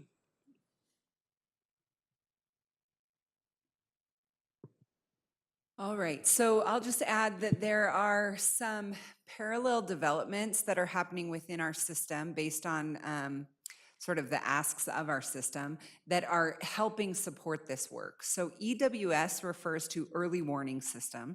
This is related to the Synergy module that was adopted that will allow us to have some common data. In the past, we've had kind of notes related to different behavioral monitoring progress throughout our systems in a variety of different ways. This will start to shore that up, and that will become more consistent across all of our systems. And then we can rely on those data points a little bit better. We can know what are our hotspots, what are areas that we need to design more teaching, what are areas that we need to throw more resources at. Within the EWS system, we are starting to work toward tier 2 interventions. So that doesn't mean that we don't have tier 2 interventions currently. It just means that we have them, they are very different throughout different buildings. And so what we want to do, and for a robust EWS system, we have consistent tier 2 interventions at all of our sites. All of us have common language that we know what those are, and then they are entered into our system. So this is part of the work of tech, but also part of the work of practitioners to be able to say, these are the interventions, these are the lagging skills that we see, these are the hotspots that we see, and these are the interventions that we need to have in our system consistently across all of our sites. The latter piece of this is related to MTSS. MTSS stands for Multi-Tiered Systems of Support. And when we say MTSS, because it is an acronym that has been used for several years now, everybody has their own definition. And so we have a lot of work to do on creating a common language that allows us to create not only that we have common data, but that we are looking at our data in a systematic way. We are making decisions in a systematic way. We are supporting students in a systematic way. And all of that work is happening alongside of the work of the Culture and Climate Task Force. So sometimes, even for folks on our Culture and Climate Task Force, they are saying like, this is too slow. This is not going fast enough for me, or we need to be at tier 3. And the fact is that we know that our biggest prevention tool is having strong, robust foundational systems. And so this is long work, and that can be frustrating at times, but it allows us to do a good job as we develop tier 2 and tier 3 systems within our larger system. Lastly, I'll just say these are our next steps. So this is something that we're looking at into April and May. Our hope is that this year, we know in implementation takes a few years. So some of the data that Sarah was sharing with you doesn't necessarily totally shock us that it's not 100% across the system. That would be kind of an unrealistic expectation in an early year adoption. But we do want to say, okay, all of our schools have had certain levels of, we've said you must do this in your building, but then they've all taken that and said, okay, we're gonna root that in different ways. So Brian and Amanda were able to share some promising practices that now we can evaluate the promising practices that we're seeing around our system, and we're able to design for the fall of 25. What are some common tools that we can have? What are some common calendars? You will teach this by this time. What are the ways in which we can continue to monitor so that it is systematic? So it becomes a little bit more thou shalts at the beginning of next year based on practitioner feedback. The last thing that I'll leave you with related to this is just that this represents a big shift within our entire system. So for several years, Ben Lapine has been a system that really valued kind of this individualism. It's kind of every school is their own precious unicorn and they're doing things kind of their own way. And although that is interesting and cool as it relates to choice and kind of related to having people feel like, oh, that one's for me, it doesn't allow our system to be consistent with what we expect from all of our students. So we're trying to push from that individual expectation to a collective of what we believe all of our system needs in Ben Lapine.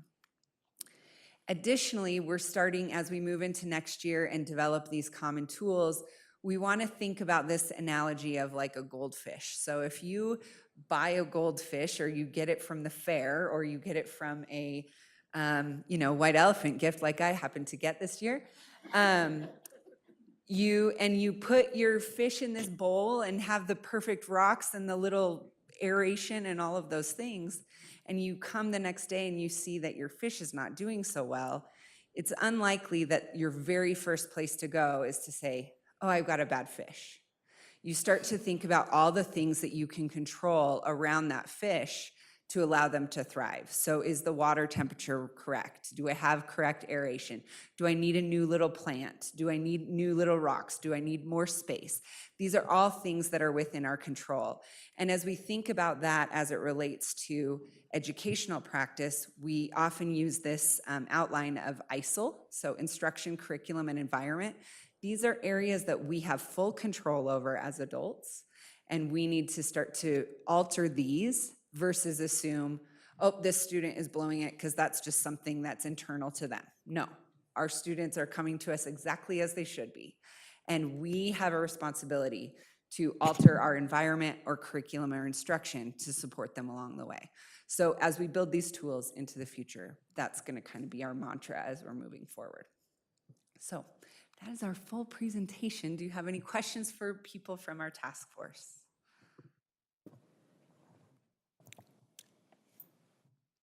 Okay, this is great. Thank you very much. I really appreciated hearing from Amanda, right, as an EA, and such a difference than a couple years ago from what I've been, what I started off hearing as a new board member. I do have a question for Brian.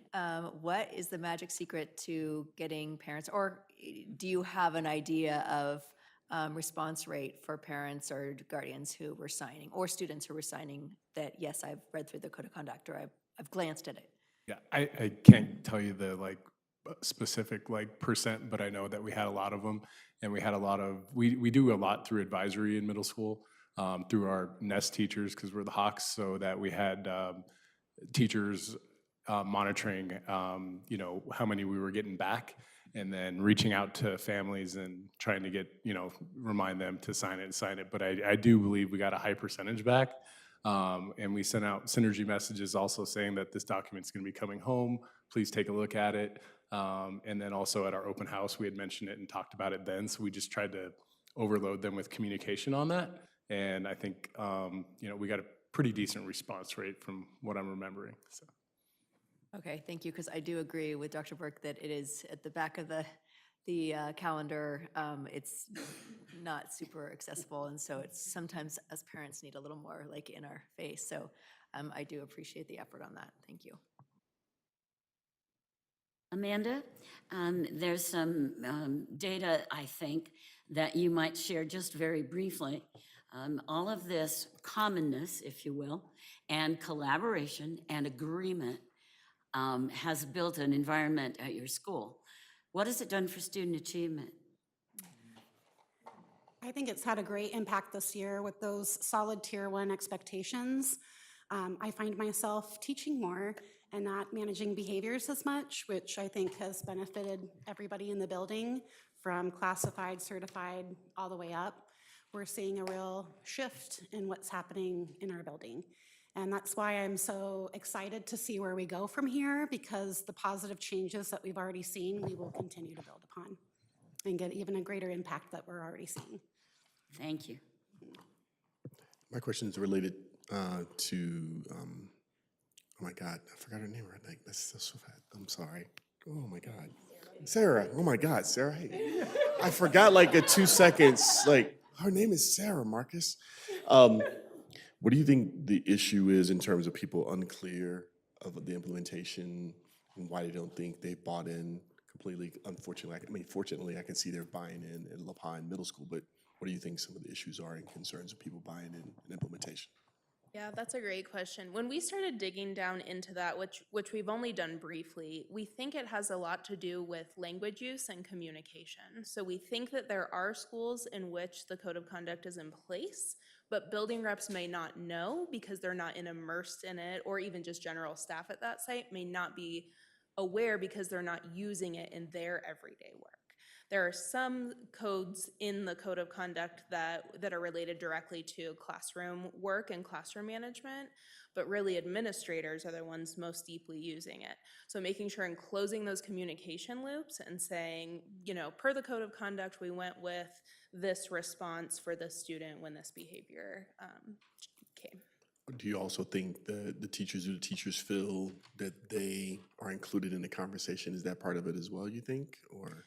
Yeah, I think we could improve that a bit more. That would be a growth area for us to make sure that everyone's voices are in those spaces, and knowing that the administrator gets to make the final decision on those codes that are above the classroom level. Do you think that teachers feel comfortable being able to put themselves out there to be vulnerable in those moments too? Because we know that has been an issue for a long time. So just want to Not ask. yet.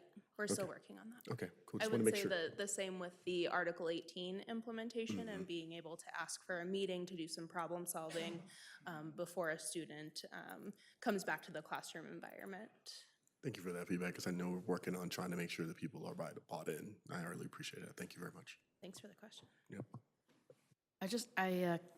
This is more of a comment, but I love seeing the school, elementary school-wide expectation slide. I've been really thinking about lately, clearly we have a lot more allies than bullies in our schools.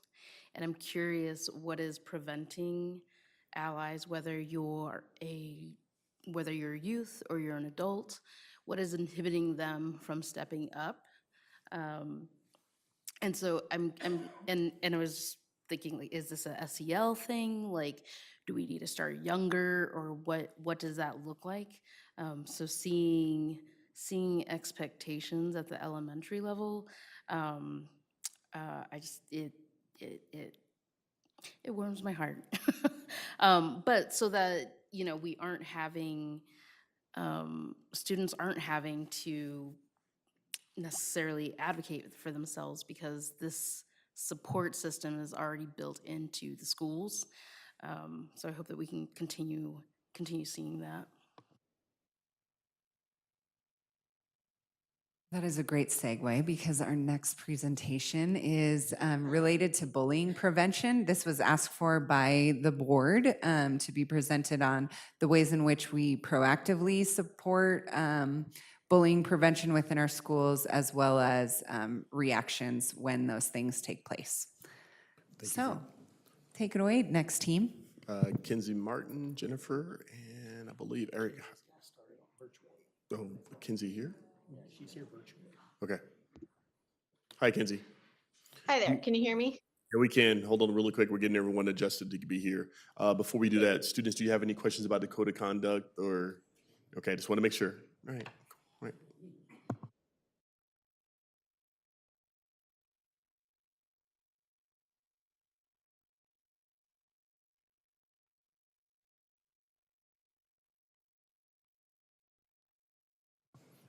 You can go ahead and go. Let's go ahead.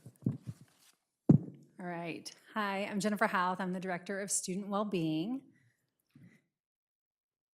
I'm Amy Snyder. I supervise the Healthy Schools program. And I'm Eric Powell. I'm in our Student Services Department. And Kenzie Martin's going to kick us off tonight with our presentation. Can we hear Kenzie and project her? Hi there, good, oh, don't worry, leave the slides up. Okay. Thank you for the MC. I can't see what you guys are doing, so that's helpful. I'm Kenzie Martin. I use she, her pronouns. My role tonight is just to sort of set up the policy framework that underlies the conversation around bullying prevention and response. So tonight you're going to hear from the colleagues in front of you about our work around both preventing bullying and student mistreatment, as well as responding when it does happen. But before we jump into those efforts directly, we wanted to just take a moment to point out that our framework within policy really establishes that, you know, our values and our philosophy are pretty solid on this topic. You'll see through a number of policies that are listed on the screen, we really have a clear and consistent prohibition of bullying and mistreatment of students and staff. And we're proud of that and stand by that. And so certainly as a sort of the framework or the skeleton, that is definitely in place. We know, and you'll hear in this next segment, I think you heard a little bit of it in the part one about our task force, that we know that the reality doesn't always match our policy expectations. And so, you know, part of that we think is that we have work to do. We're not a perfect system. We have a lot of areas that we need to acknowledge and continue to uncover. And part of that too is we, as Dr. Cook mentioned earlier, we are in the business of serving humans and working with humans. And so as our community, both locally and broader, is changing and addressing issues together as a society, that we see that in our schools and our teachers and our principals and our educational assistants and our bus drivers do a really, really nice job of you know, working to adhere to our policies, working to bring our policies to life in the classroom and on our buses. You know, we don't do that work in a vacuum. And so we always appreciate community support for the work. So tonight you're going to hear a lot of those efforts that we are actively putting in place and growing and evolving as far as both prevention and response. And then I just wanted to take a moment to explain why you aren't going to hear tonight about bias incidents. There we go, thank you. So we have addressed bias incident work over the past couple of years pretty in depth with the board, and always happy to bring that work back, you know, show you more data or talk about the work that we're doing. Tonight, we wanted to really focus on bullying and mistreatment in general, recognizing that bias incidents are a particular and a particularly invidious sort of subsection of that, but really to give you a broad sense of the work, we aren't going to zoom tonight in on bias incidents specifically.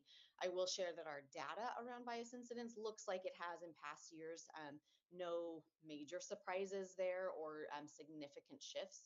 And our efforts, you know, we have some pretty specific work happening around bias incident prevention and response. But if after tonight you want more information on that, we can give it to you. But I also feel confident that what you're going to hear tonight really reflects a lot of that same philosophy and direct efforts across all areas of our system. So that's just a note about where this falls. You'll also see, for example, within our code of conduct, bias incidents are called out specifically. So it'll pop up over the course of the topics you're going to hear about. So with that, I think I'm going to toss it back to Jennifer. Yes, hello. Can you all hear me if I sit back?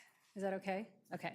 I wanted to take a moment before we talk about our curriculum and our prevention efforts, just to root us in some data. I'm pretty sure y'all have seen Youth Truth data in the past, but this data is fresh off the press. It just came out, I want to say 2 weeks ago. And so I wanted you to understand kind of where we are with our Youth Truth data. So one of the questions in our Youth Truth data, and there's several subsets of the data, is in the past year, have other students bullied or harassed you? And this is not defined for students other than what's listed. That's what's listed. So the student is interpreting what they think subjectively bullying and harassment is. And so if you look at the trend line for middle school, you'll see that we're trending up, right? So the increase in students reporting no. And if you look at the other lines, can y'all read that? Do y'all have it in front of you? Okay, so if you look at the bottom, you're going to see average Oregon schools. So you're going to see our 3-year trend, and then you're going to see average Oregon schools, and then you're going to see average Youth Truth schools. And so you'll see that both for middle school and for high school. And this is our percentage of students that are saying no. And so if you see the trend line, you'll see that it's higher than or equal to other Oregon or Youth Truth schools, our students reporting not being bullied or harassed. One of the things I do want to share, by us not defining it, Youth Truth really leaves it to the schools to define it for their students.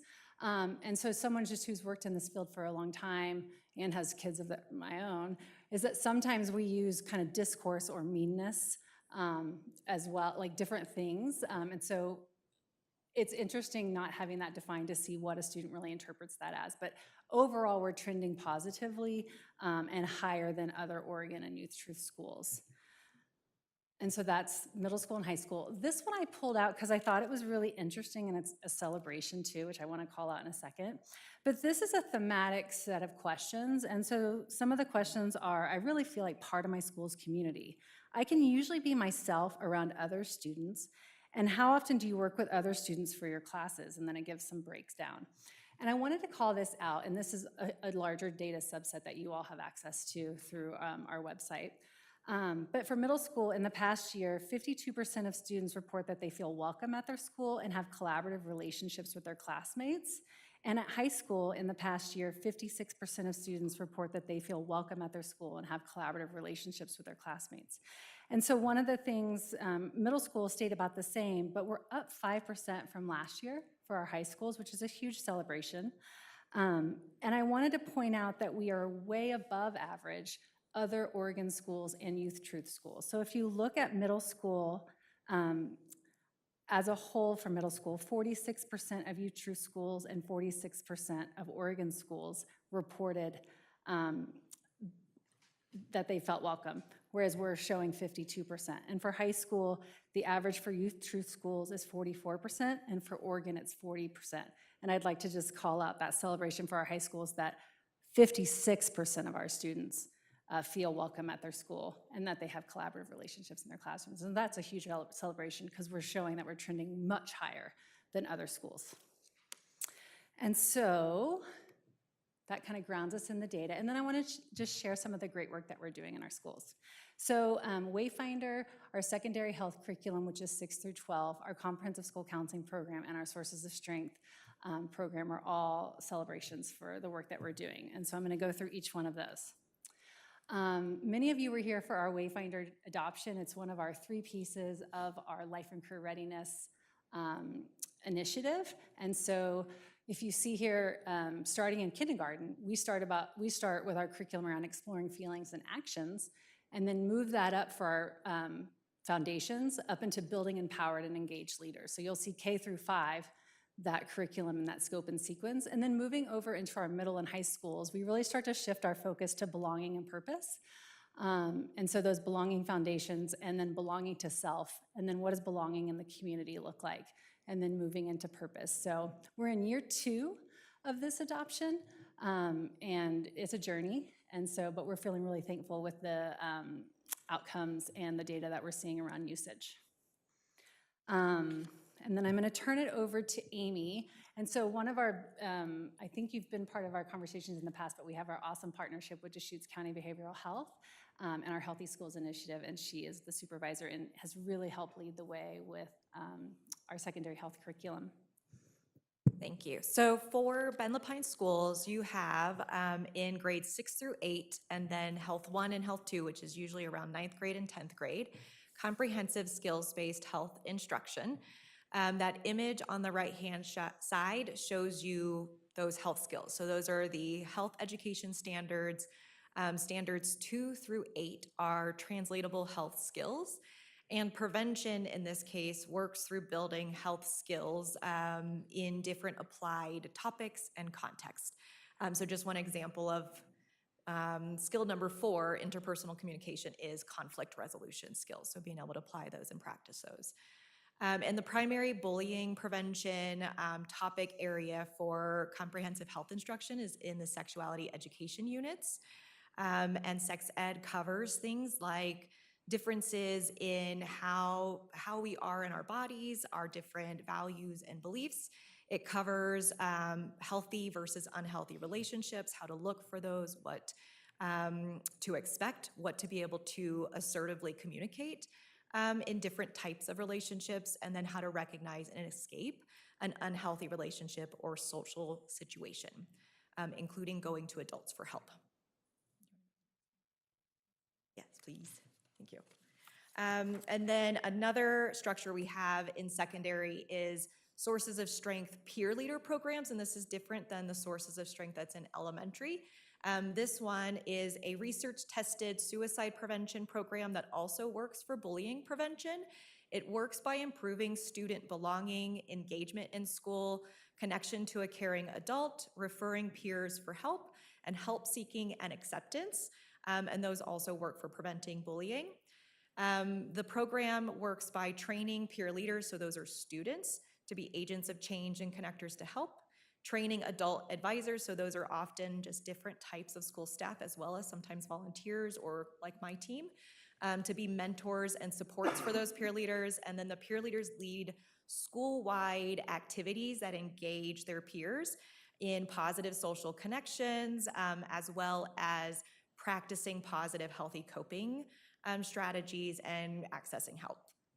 And then through our work with Healthy Schools and all the work that the schools have done to adopt sources of strength, we trained 168 students to be peer leaders and then trained 111 adults to be supporters of those peer leaders. And last year alone, there were 90 campaigns or those kind of school-wide activities, resulting in 35,000 doses, if you think of prevention as a medication, doses of medication being delivered to prevent bullying and suicide through those positive social norming activities. Okay, and then our final arm of our prevention and curriculum is our comprehensive school counseling program. Oh, yes, thank you. And so the final arm of our efforts around bullying prevention and curriculum is our comprehensive school counseling program. And so in the last 3.5 years, we have committed to building a comprehensive school counseling program and adding elementary counselors. And so we are at 57 school counselors.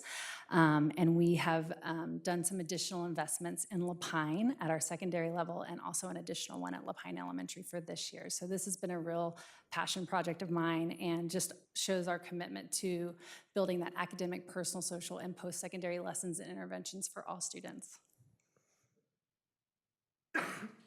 And then I will turn it over to Eric to talk about our code of conduct. Oh, you have your own. All right, and thank you. And in addition to all the preventative efforts, we really wanted to articulate how our schools are going to respond if an instance of bullying occurs. The prior group talked about the importance of the code of conduct, the clarity.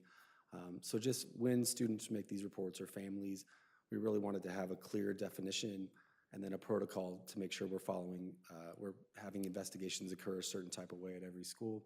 And then we have a protocol to make sure we have appropriate outcomes for instances of bullying or harassment. So just the importance of making sure that number gets to 100% of schools and students that understand that this code of conduct exists.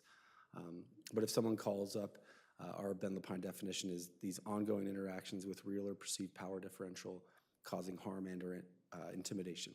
So starting with that as the definition narrowly of bullying, and then we can go from there and have an investigation occur.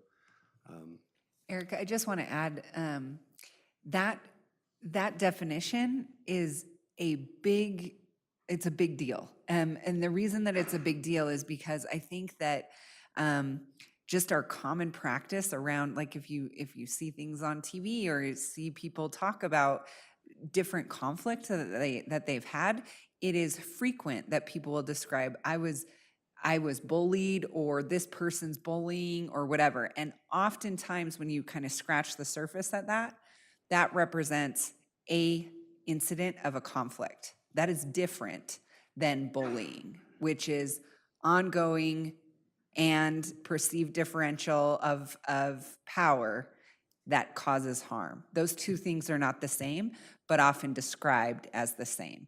And so I think that's a really important thing that our administrators are always dealing with, and our families are always in conversation with our administrators often around, often this ends in like a friendship problem or things that are somewhat developmentally challenging that our students are experiencing. And it often gets labeled as bullying. So I think that's just important to put in the room here. Yeah, and I think that's totally correct. Like if people ever call me or when I was working in a building, if we can point to a definition It's not to say, oh, see, it's not this, it's just, let's honor the people making the call and say, what you're reporting is something we're definitely gonna take seriously and investigate as well, but it may not be bullying based on what the investigation has overturned. So honoring everyone that makes these reports and then having these definitions so we can kind of describe the situation that's occurring.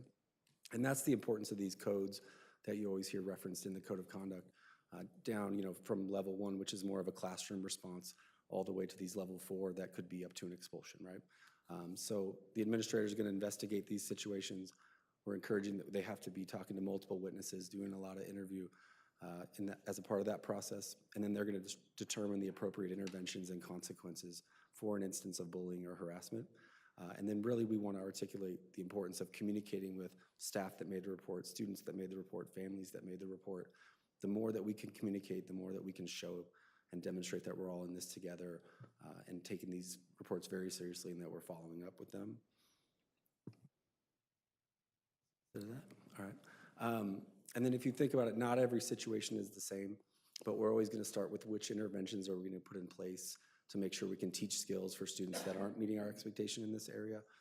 You look at restorative opportunity, that's only going to occur if a potential victim of these situations really wants to participate in that. We're never going to force a student to have a restorative opportunity when they're not ready, but that's something that's very effective when done right. We may make bias incident reports like Kinsey talked about. And then looking at those consequences, it can be loss of privileges all the way through in-school, out-of-school suspension, recommendation for expulsion. And then for true bullying situations, we can maybe look to make sure students aren't having the same classes together, look at different lunches and things like that. So just always wanting to be forward-thinking as long as we're anchoring in the investigation. I'll just jump in to say that I think what I want to highlight for this group more than anything is that, again, this represents a movement toward what is our systematic practice. In the past, October is National Bullying Prevention Month. So in the past, we used to have a very common practice that it was like, oh, we got to do that bullying lesson, it's October. And what we know is that that is crazy and just not very helpful from a true living with other humans stance. And so when Jennifer's talking about this or Amy's talking about this as dosage, that is really what we're talking about. How do we have these types of practices, lessons, learning, opportunities embedded in all of the fabric of all of the things that we do? Like within Wayfinder, we have at least 4 comprehensive lessons per grade level that are related to bullying, but any teacher also can say, you know what, I've seen this kind of thing going on in my class. I need a lesson that's just in time learning, and they can grab that and make that happen versus, I moved here in November, and so I'm not gonna learn about bullying or bullying prevention rather. So this, like the former presentation, just represents a shift toward what is the way we do business in Ben Lapine schools, and how do we make sure this is part of the fabric versus kind of a one-off situation? Do we have rates for, rates or counts for how often teachers do utilize, like the example that you just gave? Yes, we do. So it does require our teachers to go in and within the Wayfinder system, they need to indicate that they have taught this lesson, and there's like a little heart or a little check mark heart thing that indicates that. Some are better than others at the checking of the box as we are in year 2 of implementation. But yes, there are rates that we consistently look at. Jennifer's team has just recently celebrated a couple of our schools because they were highlighted as schools that are using those programs most consistently. So it happened to be last week that Lapine Middle School was celebrated as a school that is really blowing it out of the water. So really cool work there. My question is pertaining to the belonging piece. I know you had it for all high school students and all middle school students. Do you have it broken down to how LGBTQ as well as students of color or marginalized students? What are those percentages? Yeah, so I didn't disaggregate the data, but you can disaggregate the data for Youth Truth. I just went in and grabbed big district-wide systemic data. But yes, all of that data can be disaggregated with three-year trends. Okay, I would love to see that information in terms of like where we're at now with Yeah, those, Dave Van especially Luke- those areas. Dave Van Luke could do a great presentation for you. And I just want to clarify what a Youth Truth School is. Youth Truth School, Youth Truth is a national survey, and it's a pretty robust survey process. And essentially, when you see Youth Truth Schools, you're seeing the entire data set. And so it's a relative comparison to all of the potential schools that are participating at that particular level. So thank you for your presentation. This was great data. I guess my question is, those numbers seem pretty high as far as students saying they're being bullied or harassed. And I'm wondering, does that also include, that different levels of interactions that you mentioned, that they might interpret that question if it hasn't been true bullying, but it's been something less, or is that really bullying? No, I think that's a really good point, and Jennifer spoke to that too. Like, if Youth Truth is not defining bullying a certain type of way, students may interpret it one way or the other. Right. But I view that as students either being bullied, harassed, or having someone be mean to them at some point. That's what they're reporting. But at the end of the day, we want no one to feel or experience that, right? And so that's where hopefully they have a trusted adult that they can make that report to, and then we can investigate it and check on them. And I just want to highlight that the 61 and the 76% are no's. So 76% of high schoolers have not been bullied or harassed. Oh. Yeah, those are no's. Okay. I All right, didn't 'cause do the- I it didn't- looked at the it, yeses they were didn't saying fit, you so I were went with being- no's. Oh, good. Well, that makes me feel better. Okay. But even that 24%, right, we still would want. Right, exactly, but because it impacts learning and everything else. So, thank you. I have a question, I appreciate the focus on getting more clarity on the definition of bullying and harassment. Sounds like it's very much needed.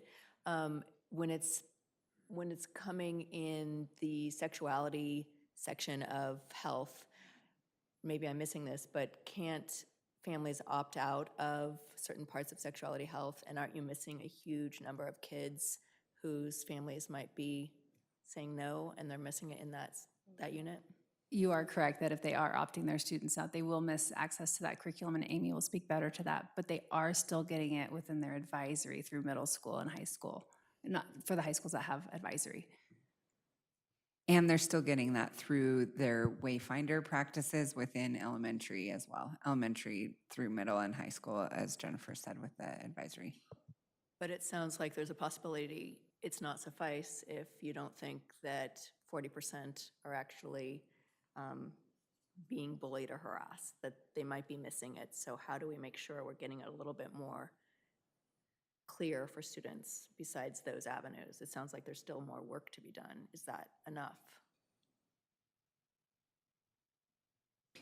I mean, is what we're doing, I mean, there's always room for improvement. So in year 2 of Wayfinder and in year 3 of our health adoption, I think that we have done a really great job.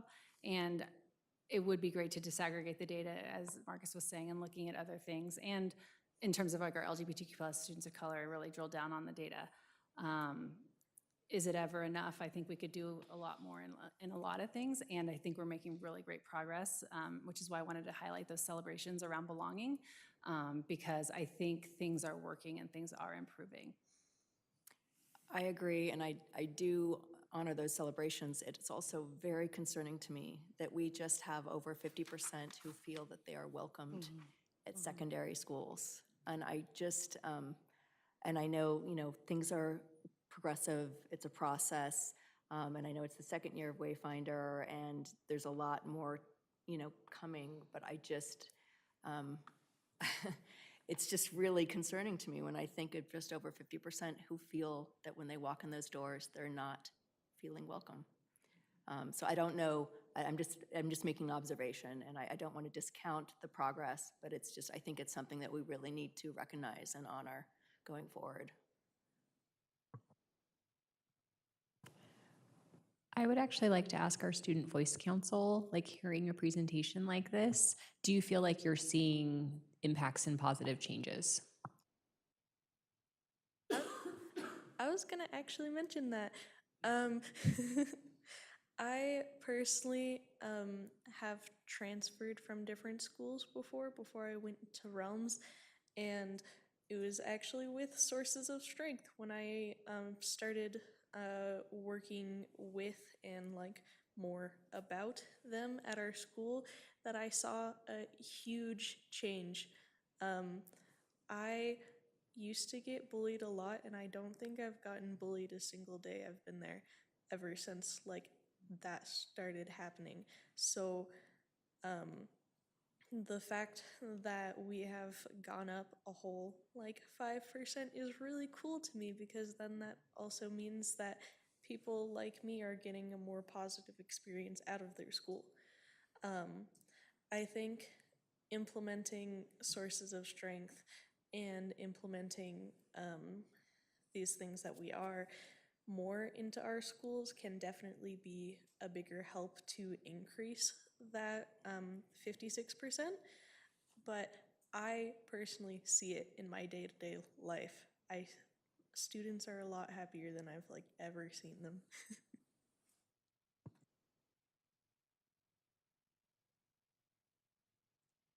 Is it possible if you could please restate the question? Yeah, just wondering, like listening to this presentation, our last presentation, are you noticing positive changes in your schools? Yes, like I said, I attend Caldera, and I totally agree with Elliot. I'm also part of Sources of Strength, and I've seen a big impact on how it has like changed interactions within students and how we view like suicide. We don't really see it as a negative thing, but maybe we just change it into a positive, and how we can like change those interactions that we have with other students to make it more positive and negative when we talk about like stuff like bullying and suicide. But I do definitely see an increase, and I think that Caldera does a really good job of making sure that every student feels welcome in our school.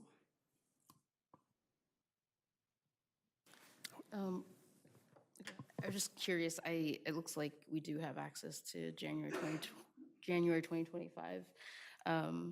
It looks like we are at 84% favorable for all students, and for students who identify as LGBTQ+, we are at 29% favorability.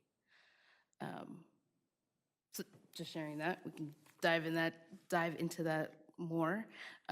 And I have a question about, I don't know if this is for you, Eric, but so in speaking with students at Caldera's GSA, I have heard that some students will report a bias incident, and there is this perception or feeling that their case doesn't feel like it's resolved or doesn't get closed. So there's this perception that there's a lack of closure for them. Can you speak to that a little bit, or maybe also like what that looks like, and also kind of inform community about like what is allowed to be shared with students who do report bias incidents?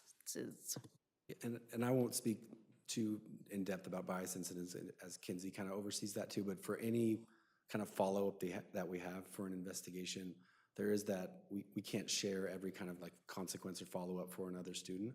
But I think this is the same kind of issue we've been trying to address with the task force, with our staff in general too.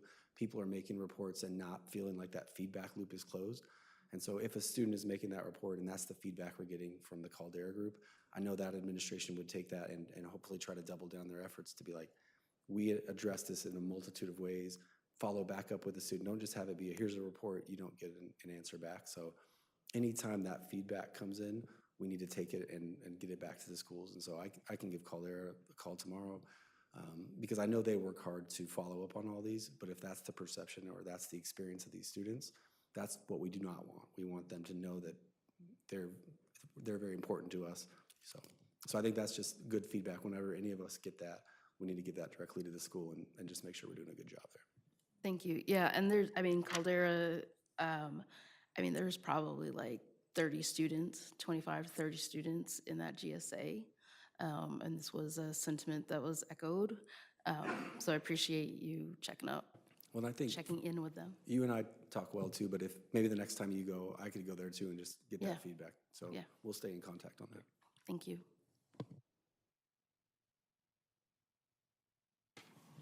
Just, if I might, I want to go back to Cameron's question or comment, and I just want to validate that the concern that half of our students are expressing that they feel a sense of belonging in their schools based on this data. And I would say that we would be the very first to tell you that we aren't where we want to be yet. However, I would say also that having access to that Youth Truth data is to look at the trends of the implementation of the things we're working on. This is the first year that I think across most levels that we've seen a fairly consistent and substantial increase on perception data about students' experience. And it feels like we might have gotten the corner turned a little bit, and there's a general understanding across the system with administrators acknowledging this and staff. You heard from Amanda and others today that we're all on the same page. And so while we are not where we want to be, we're going in the direction, and we feel like we're taking the resources that we've been given and pushing them into the right interventions to make sure that those are being met. But you have our commitment, our entire team's commitment, that we know where there's lots more work to do. And it's one of the reasons that we continue to double down on the importance of our organizational goal 3, which is it's the foundation of everything we do. I'd just like to ask, is the Youth Truth data now available? And at what level? And can we get our hands on it? Yes, it is available on our website. So you have both last year and this year. It is available as Ben Lapine and at the level. So high school level, middle school level, elementary level in Ben Lapine across the board. So you can dig into that. That is not just available to the board, but rather available to the public at large. So that is both now in the 2005 version and last year has been available. Have we made that announcement and I just missed it? I don't know. Actually, I'm not sure. We've made it internally. Broadly, externally, I'm not sure. I'm looking at Scott back there. Do we know, have we announced this either through the system or externally about Youth Truth data being available yet?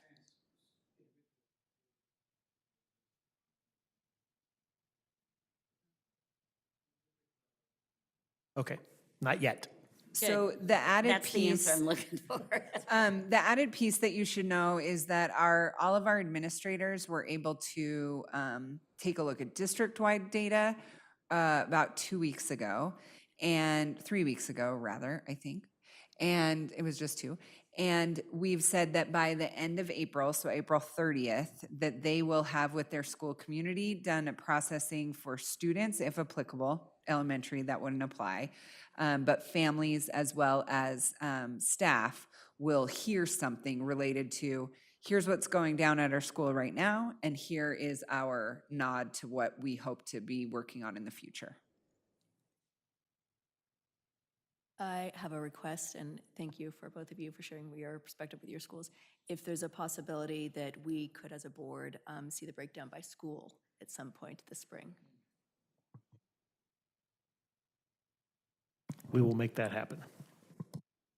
Thank you, directors. Thanks for all the questions. Thank you for your comments as well. Appreciate you very much. And thank you for the great report. Thank you so much. Thank you for all the work that you do. Appreciate you. And now I will turn it over to Dr. Cook to present the administrative policies and regulations the district is reviewing. Thank you, Chair LeGrand.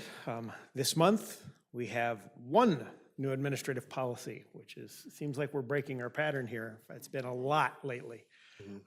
This is a administrative policy IKJ-AP, which is written with regards to artificial intelligence. I can tell you this is maybe the biggest moving target we've had in quite some time as it relates to policy. We are going to push that out for public feedback, and we expect that policy to be more than just the current policy that we received from OSBA was very limited. And so this one we've expanded, so we're curious to see how our community responds to this, and we're looking for stakeholder feedback on that. covering lots of areas and aspects of teaching and learning in our system. I do have a question on it because there's one line in it that I'm like, is that what I think it means? So it's independent student use, and it's section 3, and it says the teacher should consider the following in establishing these rules. The teacher's ability to accurately and consistently detect usage. Teachers shall require proactive disclosure of AI use rather than rely on AI detection methods for determining authenticity of student work. So is that saying that teachers can't put information into a database to determine if AI is used? Because that's how that reads. And so that to me is problematic. And if that's not the intent, then what does that mean? I do not believe that that's the intent in the policy. I think it's more specifically that if there is going to be some level of allowable AI engagement in an assignment, that the teacher says in the beginning, like, hey, use these strategies. If it is not to be expected, I think the idea is to have, what we're trying to say here is that the teacher would say, we want to make sure that we're seeing your work, so let's be clear up front ahead of time so that there's some parameters around that. And so I would tell you that this is one of the reasons why we're pushing this out for feedback, is to get clarity on whether or not that reads in a way that captures our intention with that. So there's nothing in this policy that would preclude a teacher from using an AI detection method anytime they wanted to for any piece of student work. That's my question. Not from my understanding, no. Kinsey was instrumental in kind of compiling this, and so she would like to jump in. Tech, are you able to have? Can you hear me? Jump up? Yep. Sweet. Okay. Yeah. So that particular provision actually is signaling some caution with those tools, and here's one reason for it. When you put in, for example, an ELL student, a language learner, if you were to put a typical emerging or intermediate level ELL students writing into an AI detection tool, typically it will come back and say this was written or produced by artificial intelligence, because what it is using to measure or pick up on potential AI generation is a lot of the same grammatical features and structures that a language learner student might be still learning. And so there's some bias in those tools that we want to be really careful with. We want our teachers to understand that if you are to just say, let me just throw this into this tool, and if it spits back, yes, this was AI generated, that might not actually be the case. And we don't want to unintentionally impact students, for example, like our ELL students. So the policy, you'll notice in several spots, actually allows for use of tools, but for example, that one, or another tool might be translation or interpretation type services. But throughout the policy, you'll notice there's language that that a human being needs to double check and not rely on AI tools at any point, just because we still want to see oversight and monitoring of the outputs of it. So yes, to some degree, that particular provision is cautioning teachers not to rely on those detection tools. Okay, then how are teachers supposed to determine if a student uses AI? Because that's not in this policy. And also, one of my questions I had earlier was about plagiarism, because when you search our policies and procedures, plagiarism does not come up at all in the search. So as we're developing AI tools, if we're not going to allow teachers to do detection and use those tools available, then, what option is there other than all assignments are done written in class? There has to be a way to hold students accountable for using AI, and unfortunately, a lot of students are. So I appreciate, wanting to determine and not have bias against English language learners, but a lot of our students are using AI and a lot of our teachers are struggling with it. So we also can't hamstring our teachers to be able to hold students accountable. So I worry that in making that, trying to make it anti-bias, that we are actually harming teachers and students as well. Yeah, you know, what we don't write into that policy is that teachers are prohibited from using those tools, just that they cannot, for example, reject or fail a student's assignment based solely on the use of an AI detection tool. So if they suspect, for example, that a student plagiarized something or used an AI generative tool that wasn't appropriate for the assignment, they might use a detection tool as one piece of determining next steps.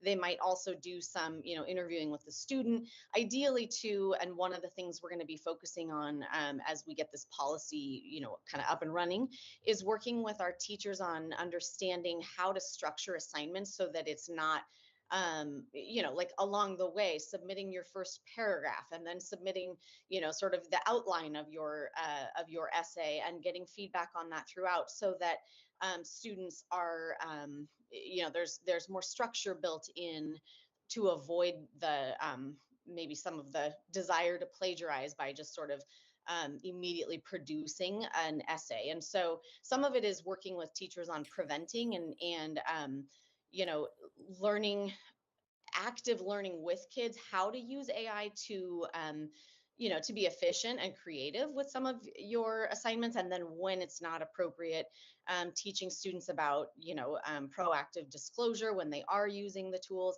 And then if and when a teacher has a concern. Oh, no. Component of their you know, process to figure out what's going on with a particular student, but certainly, you know, talking with the student and looking at prior iterations or drafts of their work would be another significant component of sifting through all that. So certainly a lot of support and learning on teachers' parts and on our parts as far as how to navigate all that, but it isn't an explicit prohibition on the use of detection tools, just that we don't want to rely only on those as the sole determination of whether or not a student plagiarized. Great. I just want to make sure that those tools are available to teachers and teachers won't be cut off from them by a policy, and that we still consider use of AI in writing plagiarism if not identified by the student, and that that is accounted for in the policy. And I just want to add that while plagiarism isn't directly called out in this policy, it is directly called out in our code of conduct, which does carry the force of administrative regulation. And so this is, I will say this, that we're not going to have this policy right 10 times in 10 years, because this is the newest kind of frontier on this, because we want to see original work by kids when it's called for. We also want to see how well they can take advantage of AI as a tool of generation when it comes to critical thinking, just like Kinsey was mentioning. And so how we step into this over the next few years is going to be fascinating and important to stay engaged on. So that's one of the reasons we're pushing this out for public comment right now, is to find out what we have out there as far as stakeholder feedback that might be of interest for us to receive. Yeah, and I think if you are an engaged teacher and you know the patterns or the ways in which your students write, that without using some sort of AI detected software or platform, I suspect that you'd still be able to point out or pick up if a student was plagiarizing or using AI to complete their assignment. I mean, that's Yeah, not if you have over 150 students. no, but you're not. I just want to tell you, we are not solving this tonight. This is Yeah, a yeah. legitimate issue for us to deal with in the very near future now and moving on for some time.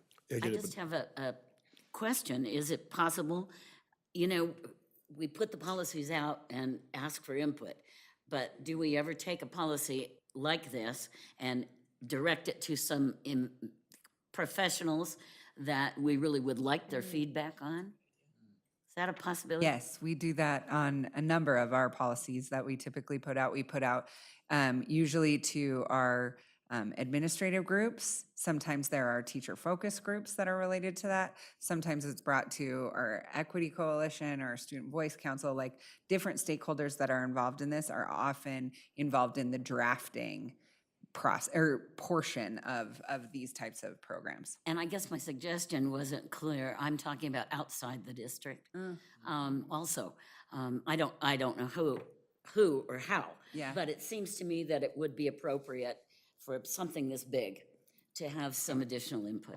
Yeah, I think what the foundation for some of the creation of this for us has been from many places around the country, outside of our district, OSBA, which is a little bit anemic in terms of like how it could be used. Is that too rude? It's like, it's not very robust, right? And so I think the added piece that we are navigating with this policy is that we need to have a go now, like a starting point. And what we're realizing is that the most common way that teachers or practitioners are even aware of AI happens to be around this plagiarism piece, but it is such a micro piece of really what we are talking about when we're talking about AI. School districts that are a little bit further from us, they have even lessons within classrooms that are kind of like I've seen sort of a stoplight, a red light, green light, yellow light, where it's like, hey, you are in this lesson, you are encouraged to use this tool as an idea generation. This is a be cautious about this tool. This is like an absolutely use this tool, and then this is a no, use this tool. So as far as the plagiarism piece, again, this is just one little sliver, but when we're talking about AI broadly, we're talking about things like bots that can help us do grading differently. We're talking about bots that can help us do different types of feedback differently. We're talking about, there's a multitude of things that fall under this, but Ben Lapine needs a go. We need a starting place, because we know that it will be rapidly changing. Kinsey? Can I also just add in, one of the things that we've tried to capture to some degree in this policy draft is broadening it beyond the classroom. For example, we outside of Ben Lapine, we are learning that for example, screening procedures for screening and hiring applicants for new positions. There's some tools that tools like Indeed use as far as AI generated screening of candidates' verbal pre-recorded, pre-interview videos that end up screening out candidates with disabilities on an unfair basis because of AI bias.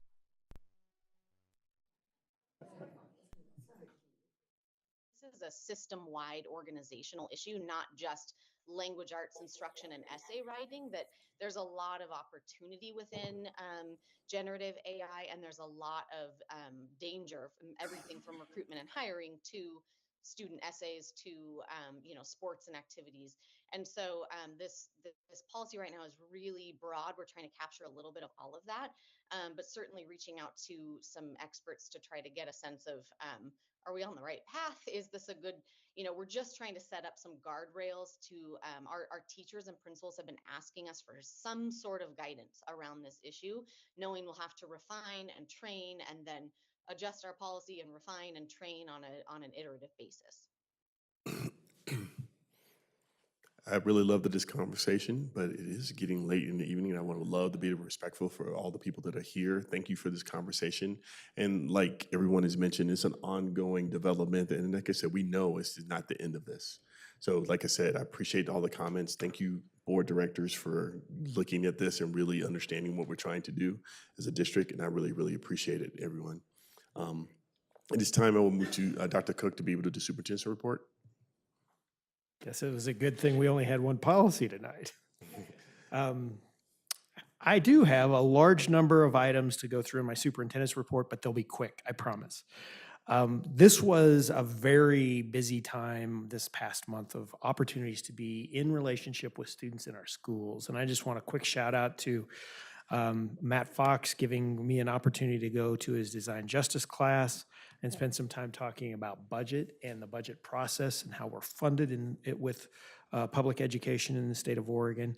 I also got to participate in, we're calling it the Bend High Signing Day, which was The beam, we all got a chance to, students all got a chance to sign the beam that will be part of that construction, and I got to participate in that. Also was at Caldera High School a couple of weeks ago, helping prep and score, be a pretend judge, if you will, for the DECA presentations that wound up being highly successful after the practice presentations, and many of our students actually made it to internationals and qualified for that. And then last but not least, Nicole Contreras at Pacific Crest Middle School. Her 8th grade language arts class wanted to do an interview. They were serving as reporters, if you will, on things like school funding and school safety.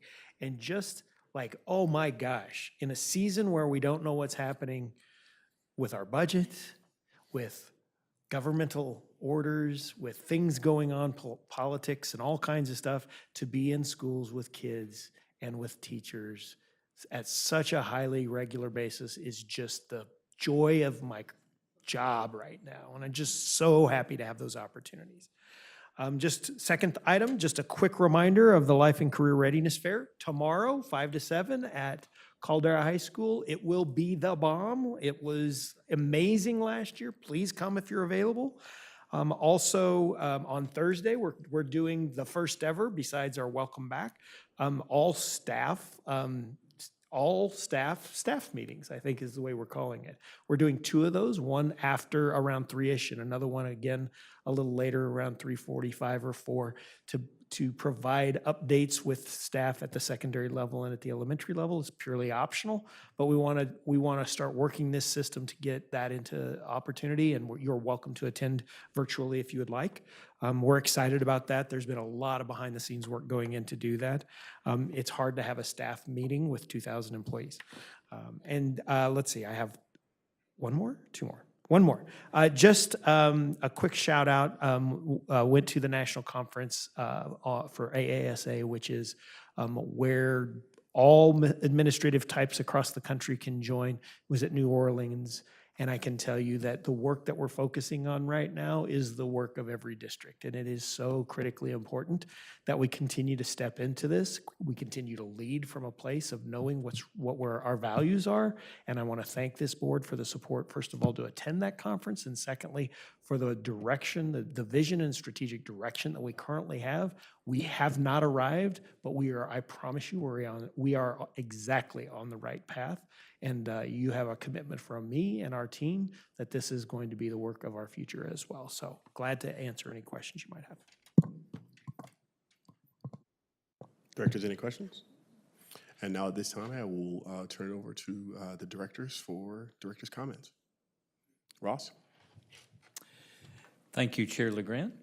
Well, as I continue my large learning curve, I really especially appreciate the presentations tonight because I learned a lot. I learned a lot from all the presentations, and that's the mode I'm in right now. I also got to go and be part of the DECA business presentations, and I was blown away by the quality of those students and their presentation. I mean, they would be successful in the business world today. There's no question in my mind. So hearing some of them went to international, that doesn't surprise me one bit. So plus I'm looking forward to going back to Caldera High School tomorrow night and seeing the CTE layouts. And then last, I got a chance to visit Lapine Middle School, and you called them out tonight, and Brian gave me a great tour, and just the positive energy of that school, it was amazing. And I was so impressed with the CTE programs they've got going on here in a middle school, which is great to hear. So very impressed with that, and I'll be going to Roslyn on Thursday, so I'm looking forward to that. So trying to get out there and visit, see all the people and the students, so. Thank you.